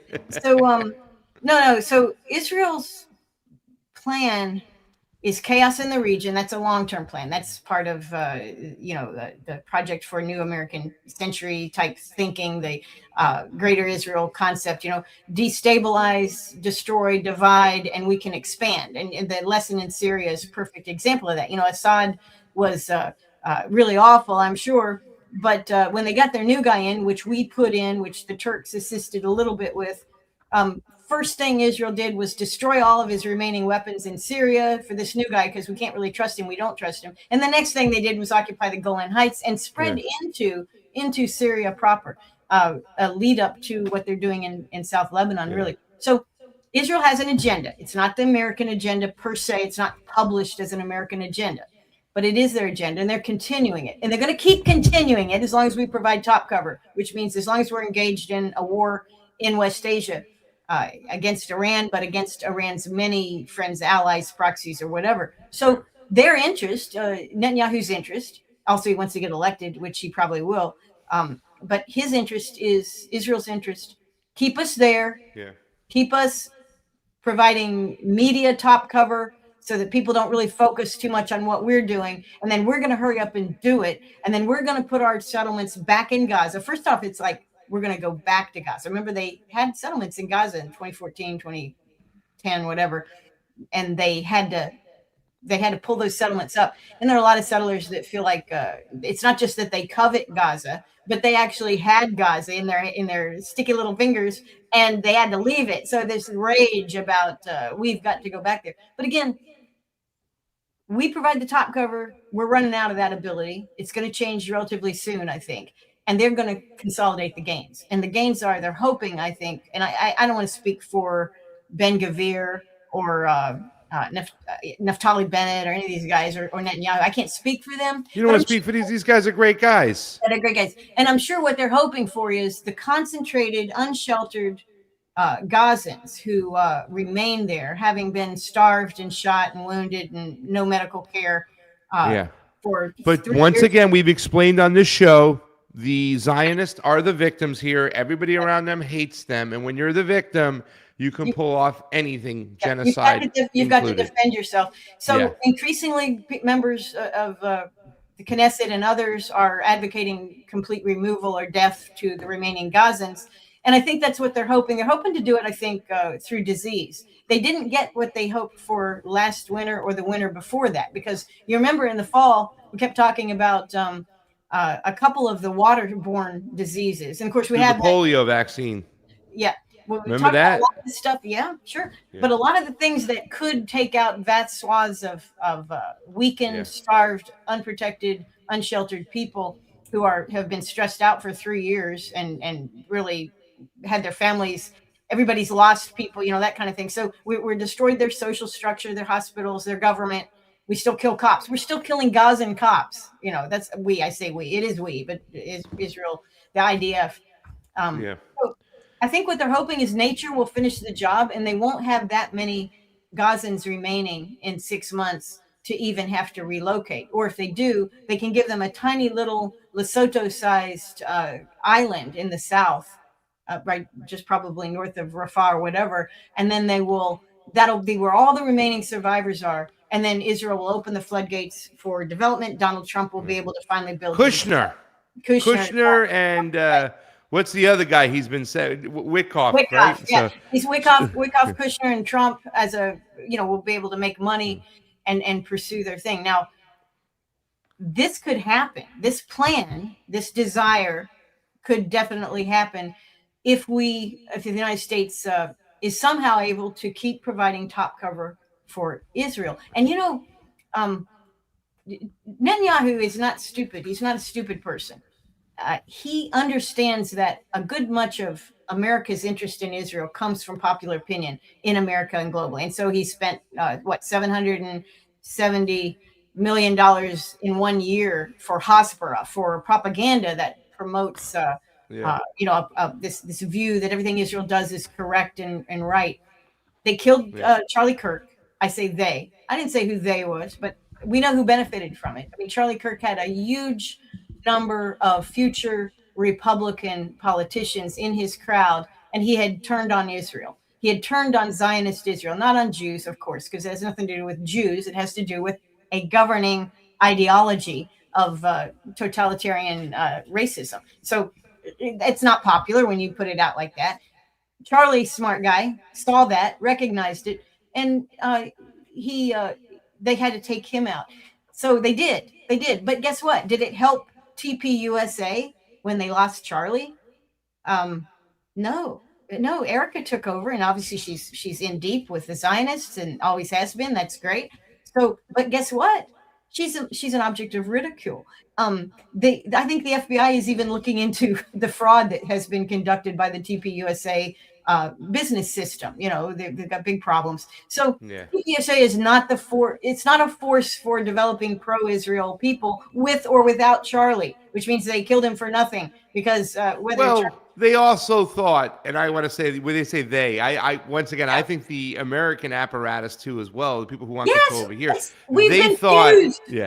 they thought that was going to be their George Floyd moment, where they can get the way the left used. I'm going to say not the real left, the American left. Right. Excuse me. I'm going to be having a conversation about left and right with one of my co-producers, Gabriel Freedom, after the show, so I could set some things straight. I love having conversations. I have so many conversations with my friends off the air. That's what this show has been about. It's amazing. But the American left, the synthetic left, I like to call it, the Fugazi left, for my Italian friends out there, they were able to use that George Floyd moment and kind of just get people into the streets and whatnot. I think they thought the same thing of Charlie Kirk, but it didn't happen. And people were like, nah, we're not going to get out in the streets. So we'll see that. Listen, while I got you here, if you want to finish a thought, of course, finish the thought. But I want to be able to talk some COVID with you because very proud of myself during COVID. Was one of the first people out there to talk about ivermectin, like 2 months, 2.5, 3 months before Pierre Corey went on the Dark Horse and talked about it. Literally took ivermectin on a live stream. I had to do all this on Rockfin because we weren't allowed to do it on YouTube. We would do our show on YouTube, and for the last segment, we go on over to Rockfin. Now, Rockfin has kind of been a platform that's kind of whittled in the wind. I don't know what's going on over there. I haven't spoken to the person in a while, but I was very thankful that we were able to go over there and do that. And I wish I could access some of my shows because I was in a place where a lot of ex-Democrats or lefties or whatever you want to call us, they were not at. I refused to bow down to Big Pharma. However, I saw the whole picture. And it was, I think a lot of people, I talked to my friend yesterday, and it was after the booster where they really caught on. It was like, oh, no. Now they want us to get a booster every 6 months. Now they realize it took a while though, but they already it's you have to say good for you for figuring it out, even though you were way late to the game. And I think a lot of people, anybody, even now, 6 years, 5 years, 6 years later now, there's most people who got sucked under that, who believe, who just loved a totalitarian, stupid government. I mean, when Biden, it was. Some people are still there, though, Karen. I think what you're trying to say is that a lot of people woke up to it. Yeah. Some people are still there because think of the psychology. At this you point, injected it into your body. For you to admit that it was screwed up, you're admitting that you have poison in your body. That is tough. That's right. And you willingly held your arm out and said, please give me a shot. I must be first in line to this authoritarian control program. And, it is said because you would have expected, honestly, everything was lined up for the left, American left. And I'm not an expert on them, but, Biden had not been elected yet. He got elected right after. Trump was the one. And I remember that people criticized Trump's reaction to it in that first year and his mandate. Everything was big Trump, and he's did Operation Warp Speed. That's right. Now even Trump is backing away from trying to shove the blame on somebody else. But I remember Democratic voices, leftist voices, anti-Trump voices, and that's fine. He's a totalitarian. There's absolutely no, you can't say he isn't, I think, at this point. But they criticized his totalitarian, and I had hope for that. I said, okay, yeah, sure, maybe they don't like Trump personally, but they see the authoritarian nature of this. They see the unscientific nature of this. They see the unconstitutional nature of this, and they're pushing back. And then when Biden got in and adopted the same program and went hard with all the controls, because obviously a little bit later in the day, they immediately switched. And I'm like, wait a minute, you were just talking about the Constitution. You were just talking about, Fourth Amendment. The idea of a right not to be searched. How about a right not to be injected with experimental government drugs that were given to crony quasi-government pharma Yeah. corporations. You had Kamala Harris and Joe Biden going, it's Trump shot, don't take it. And as Yeah. soon as they got in, the best way to protect yourself in hurricane preparedness is to get vaccinated. I mean, it Right. just was like, And the people, this is bonkers. a whole bunch of people, especially in this case, it's not their fault. They happened to have they were Trump and Kamala. I mean, they were Biden and Kamala supporters. So I see where you have your politician says go this way, but you had been so correct when you opposed it under Trump, and they switched overnight, which very much concerned me, because that means we have a lot of people in this country that can't use the brain that God gave them. Yeah, They yeah. cannot. That when they look like they are arguing logically, in fact, they are nothing but echo chambers. We got propaganda experts out there, though, and they understand. There's Yeah. social engineers. Tavistock has been studying this for so many years. Tavistock is the company that was outsourced from MI6 and the CIA to study MK Ultra. Then they passed it on to, okay, Operation Phoenix. How do we control a society, since we already know how to control an individual? I want to take a moment too right now to talk about this, because I got you here, because they're passing the buck on again. People are going Fauci, Fauci, Fauci, Fauci, Fauci. Fauci was simply the ringleader. The thing that convinced me most about what was going on, that it was all bullshit, was not just Event 201, where they actually planned out and gained what was going on before it happened. Ahead of time. Yep. But the old school written, it was called the lockstep doctrine or document, the lockstep. And it was written by the Rockefellers or the Roth. I think it was the Rockefellers, not the Rothschilds. It was the Rockefellers. I think it was the Rockefellers that got involved in healthcare once they understood that they can use oil products to make medications. Oh, yeah. They changed the whole fucking industry, excuse my that's French. right. But the Rockefellers put out this thing called the lockstep document. And if you looked into the lockstep document, you saw this whole plan out. It was a bird flu, not a bat flu, right? Yeah. And then you saw exactly what was going on. It's almost like this has been in the works for quite some time. This seems like a Malthusian plan of depopulation. And, you know, as a person who was on the synthetic left, right, the Democrats, the progressives, we were all about holding Big Pharma accountable and getting in the street for Medicare for all.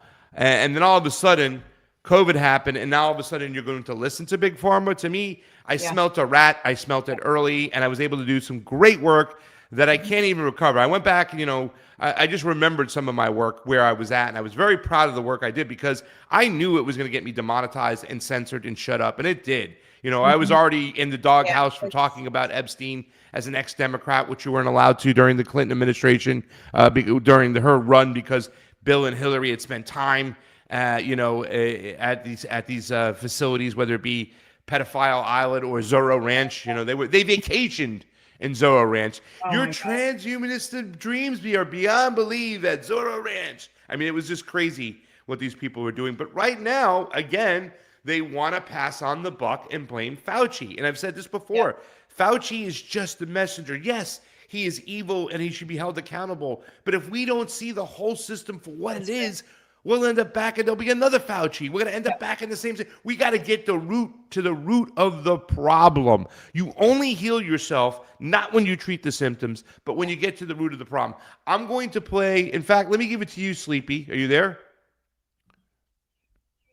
Yeah, I'm here. Sleepy? Sorry about that. I just had to unmute. I'm going to post in the private chat real quickly. I didn't see that. Okay. So I posted in the private chat. I want you to play this full screen, because I'm going to refill my coffee for this home stretch. We got about 17 minutes left. We're here with Karen Kwiatkowski. By the way, Karen, do you know we had 100 viewers again? Oh, good. Well, that's nice. You are the golden ticket. If you haven't had Karen Kwiatkowski on your show, contact Drive Time. We will pass on your information. You got to get this lady on. I'm telling you over here. She knows what to say. I'm Craig Pasta Jardula, Sleepy J on the ones and twos. We're going to go full screen on I Am the Science, Anthony Fauci, who's refusing to speak. You're watching Drive Time. Over 54 years, 38 of those as director of the National Institute of Allergy and Infectious Diseases. Over that period, I proved that I believe in and respect the value of legitimate congressional oversight. In fact, I testified before and/or briefed Senate and House committees well over 200 times over those 38 years. During and after the COVID pandemic, I have appeared multiple times for hearings in the Senate and the House, usually under oath, and sat for several days-long transcribed sworn interviews, answering questions about the very issues that are now the subject of this hearing.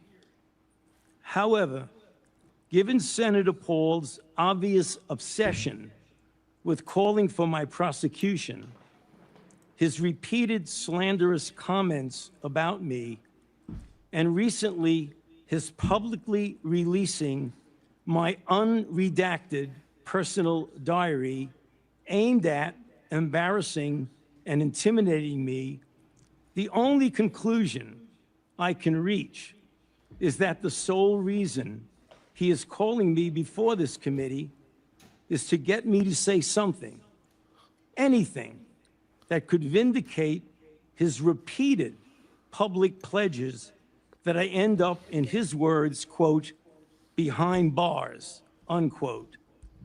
Any reasonable person who has followed his unhinged obsession with me would readily come to the same conclusion. Therefore, although it pains me to do so, because of the respect I have for the legislative branch of government and my decades-long record of cooperating with Congress, under the advice of my attorneys, I will invoke my right under the Fifth Amendment of the Constitution to refrain from answering your questions. Thank you. All right. Oh, that's awkward. I don't know. I don't think he's hiding anything. And what a hell of a distraction this could be right now too, as well. Just a battle that's going to go nowhere, lead nothing. And it drives me crazy because Donald Trump signed the CARES Act. And it was back then he was pressuring, he was getting mad at Thomas Massie because Thomas Massie called for a quorum. He says, no, what he was trying to do, Thomas Massie, more than anything, was like, I'm going to at least give the American people some transparency. So these votes got to get on record. If a senator or a congressman votes a certain way, the American people can see it. But yet he couldn't get rid of the voice vote. And when they did the vote, the camera stayed on the guy, the leader of the committee, never turned back around to say who said A and I. And they got away with going away. You can hear Thomas Massie going, no! And there's like one or two other guys there.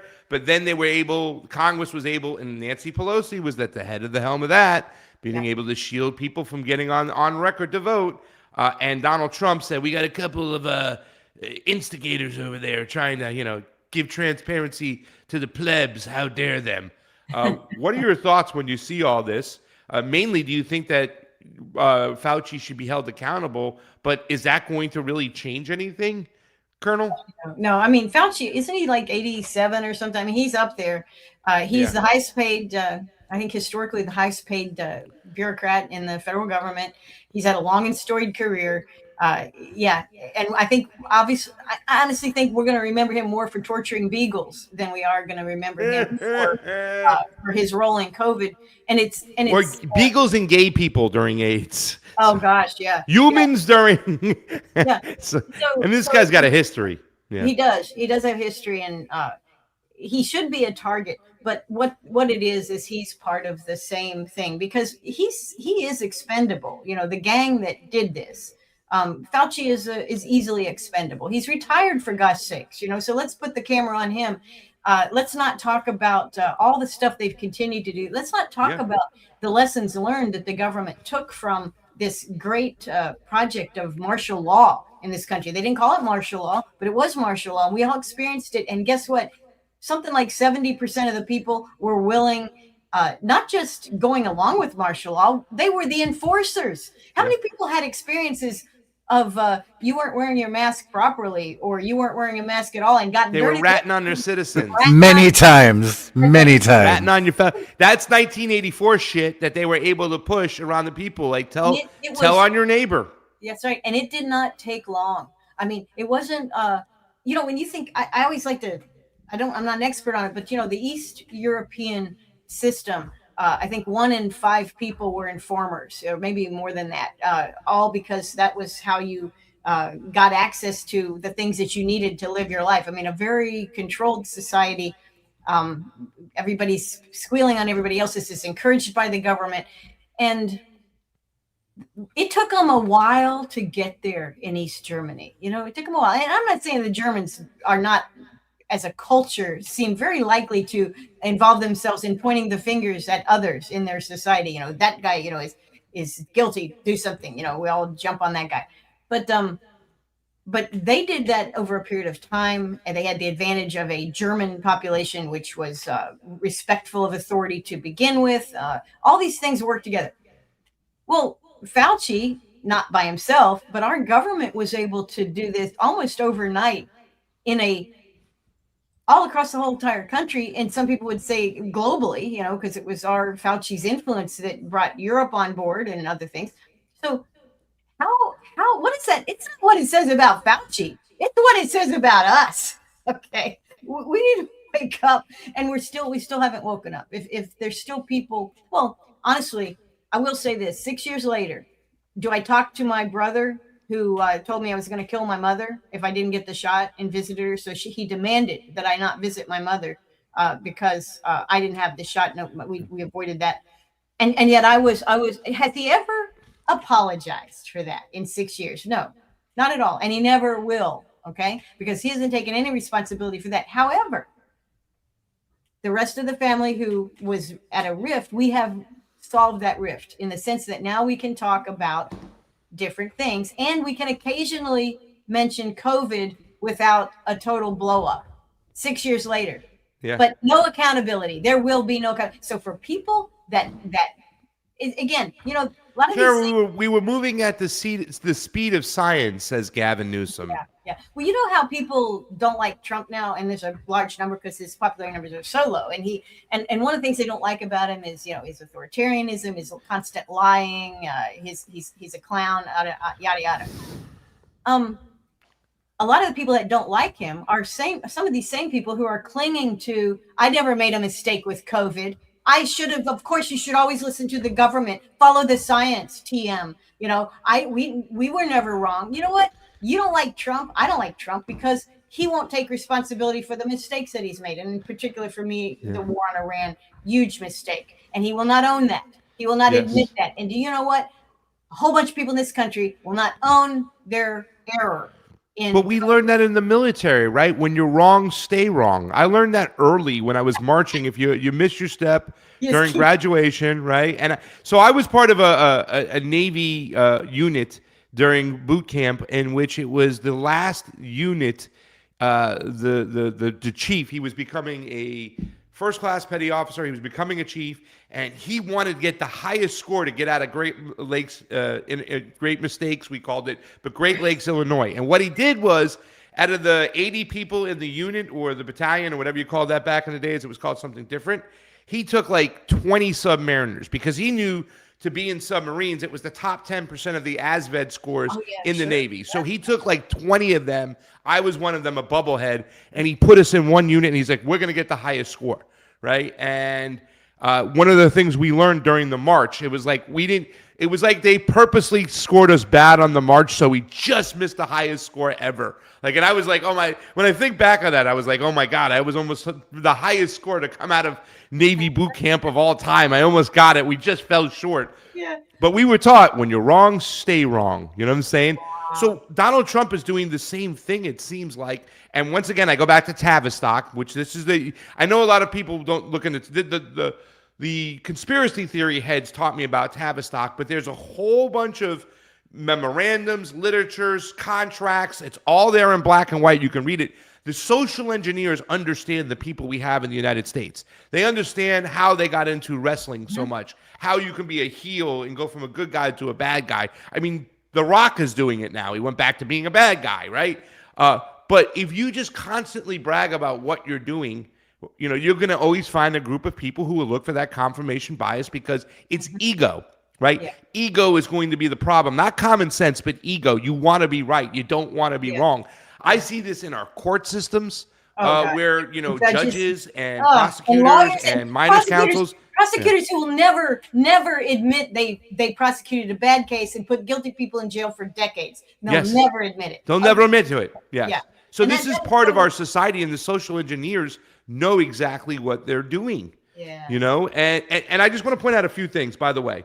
And I'm going to end the show today on the German joke because you were talking about Germans and authoritarians and how the people got in line because they were always used to authoritarians and stuff like that. I mean, look, the whole Donald Trump administration is loud. Not only ICE, that is still running rampant, going crazy, unconstitutionally, breaking laws left and right, and people go behind it because we got to get rid of the bad guys. But they allowed the flock cameras because the tough on crime mentality. This is what Donald Trump did.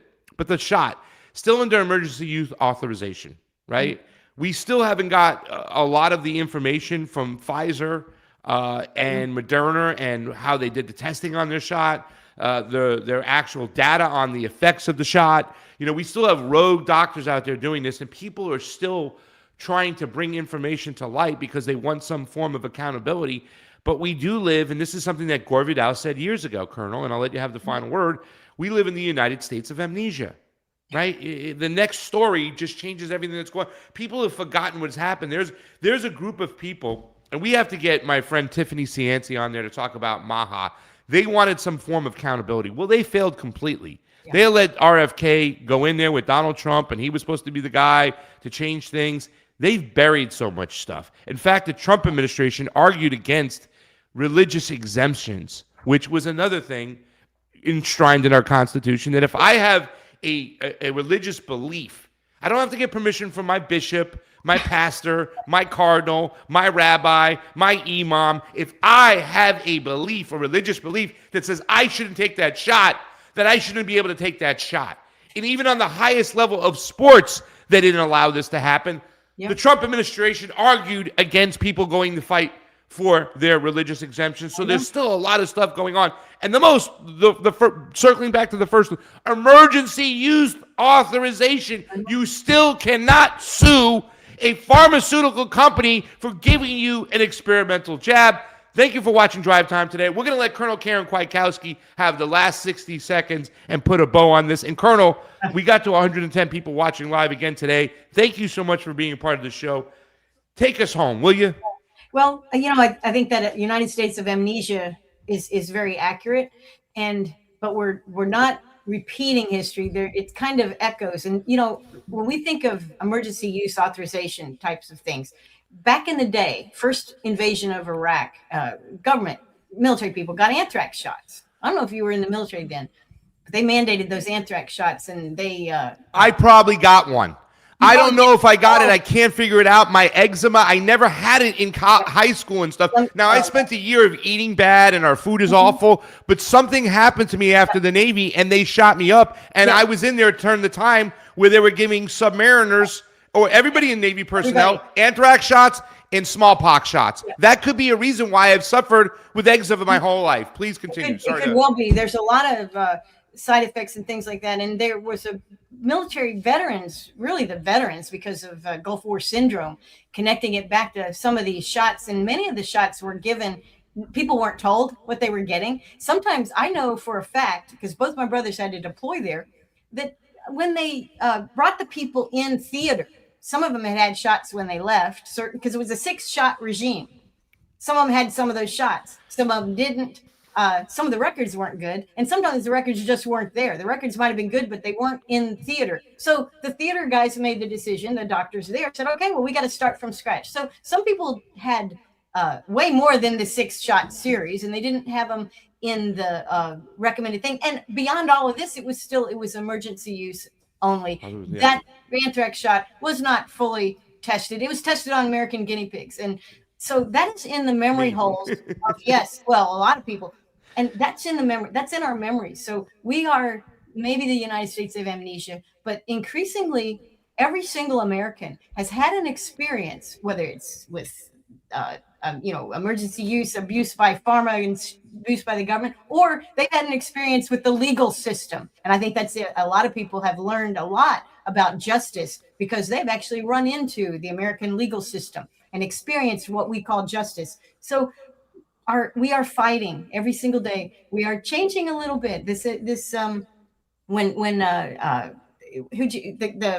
novelist who said that we are the United States of amnesia. Yeah. That was back Gore Vidal. His Gore dad Vidal. was in the Navy, by the way. Yes. And Gore Vidal spoke for the generations in the 70s and 80s and 90s. This is where he's looking at it. And it's true. But now it's less true. And in the future, it's going to be even less true. And I would say that it's going to be exponentially, we are rejecting the lies of the government, that the lies the government tells us, and we are rejecting the mandates. And I'll tell you, it is true that in the COVID world, many people defend their mistake to the end. They're going to keep marching, even though they screwed it up. They're not going to take responsibility. But I would say probably half the people, maybe more than half the population, does admit, even if it's only to themselves, that, you know what, I listened to government and government tried to kill me. Okay. Yeah. They purposely tried to kill me and they lied to me about it. And guess what? I remember that. Okay. And we all remember that. So I think we have a great power, and that's all part of agency. Agency is what you keep in your head, what you learn, and how you take that and nourish it. So we do have a kind of liberty, even if we don't get to live it completely. And there's so many things that are barriers. We can control what we think and how we remember and compare. And and you know what, really, agency is nothing but a little bit of courage, and a little bit of courage grows more courage. So that's what we have to do. I'll just close on that. I love that. A little bit of courage grows more courage. I used to say creation breeds creation is what my friend taught me. I used to repeat that line a lot. I put it in the chat, guys. Colonel Karen Kwiatkowski. I didn't get to see it because I was on a plane yesterday without internet. I took a cheapy airlines called Sky, but they were really nice. You know what I'm saying? And there's no internet, so I couldn't watch Colonel Karen Kwiatkowski on The Judge yesterday. So please, we put the link in the chat. I want to send a special shout out to Entenmann Bill today because he was one of the first callers on the show, and he's been holding it down, promoting the show everywhere. Entenmann Bill, thank you so much for doing your thing. And Colonel, before I get you out of here, I'm going to tell you my favorite German joke, right? Why did the chicken cross the road? I don't know. He was following orders. Thank you so much, Colonel Karen Kwiatkowski. We'll see you next Wednesday. That's awful. Go check her. Go check her out. Go check her out on Judge. I love that joke. You go check it. You get to use the why 9. Go check her out on Judge Knapp, that show over there. You can also go to her Twitter and check out all her writing. She is truly amazing. We hit over 110 people today with Colonel on the show, and we can't thank you enough. We love your words out there, and I'd love to. We're gonna have to get together and do a whole thing with Don DeBar, a pasta party, a meetup somewhere between Virginia and New York. We'll figure it out. You be safe out there, Colonel. Thank you so much. Thank you. It's been fun. It's always fun with you. All right, guys. Gestapo tactics. He's playing a special thank out to Friendly Brilliant too as well for joining the show today. That's an old school, dear to my heart, awesome person, does amazing work, amazing journalist. I'm not saying her name because I don't know if she wants her privacy protected, but seeing her today in the chat, and I know she's got to get up really early on the West Coast to get in here. So, it's crazy. She watches Judge Knapp too. It's so nuts that one of the best shows out there is Judge Knapp, who used to be on Fox. You know what I'm saying? Just crazy stuff. Thank you, Colonel. Let's get out of here. Let's do the closing monologue. Did we read all the star chats today? I believe we did. We read so. Snorkies. Gary Knoll covered COVID too as well. Yes, he did. Gary Knoll did cover COVID, and I met Gary Knoll at Gerald Salente's event where I met, resaw Colonel Dennis Kucinich, who I've been on shows with before, and I love Dennis. And he was announcing RFK's announcement for run for president. Gary Knoll is a baller. I love him. And somebody said, can't use DM on Twitter, Sleepy, but I would like to talk. Oh, it's on his end. Okay. It's on his end. We'll figure it out. You hear that, Fred? I love Dennis too. So let's get on out of here. Let's do the closing monologue. Give me music, Maestro, and let me know when it's ready to rock and roll. It's been going. All right, look, ladies and gentlemen. I almost brought my Knicks mug with me to Peru. I brought my shirts, but I kept my mug at home. That's how much I wanted to promote Nixon 5. All right. Look, as we wrap up today's show, let's take a moment to reflect on the diversity of thought and the peace we can cultivate with our neighbors. In a world that often feels divided, it's our differences that can actually bring us together. Every unique perspective, every story shared enriches our collective experience and fosters understanding. Remember, it's okay to disagree. It's how we handle those disagreements that truly matters. Let's embrace dialogue over debate, compassion over conflict. When we listen to one another, we open the door to meaningful relationships. By engaging with our diverse communities, we can find common ground and build bridges that promote peace. So I encourage you to reach out to someone with a different viewpoint.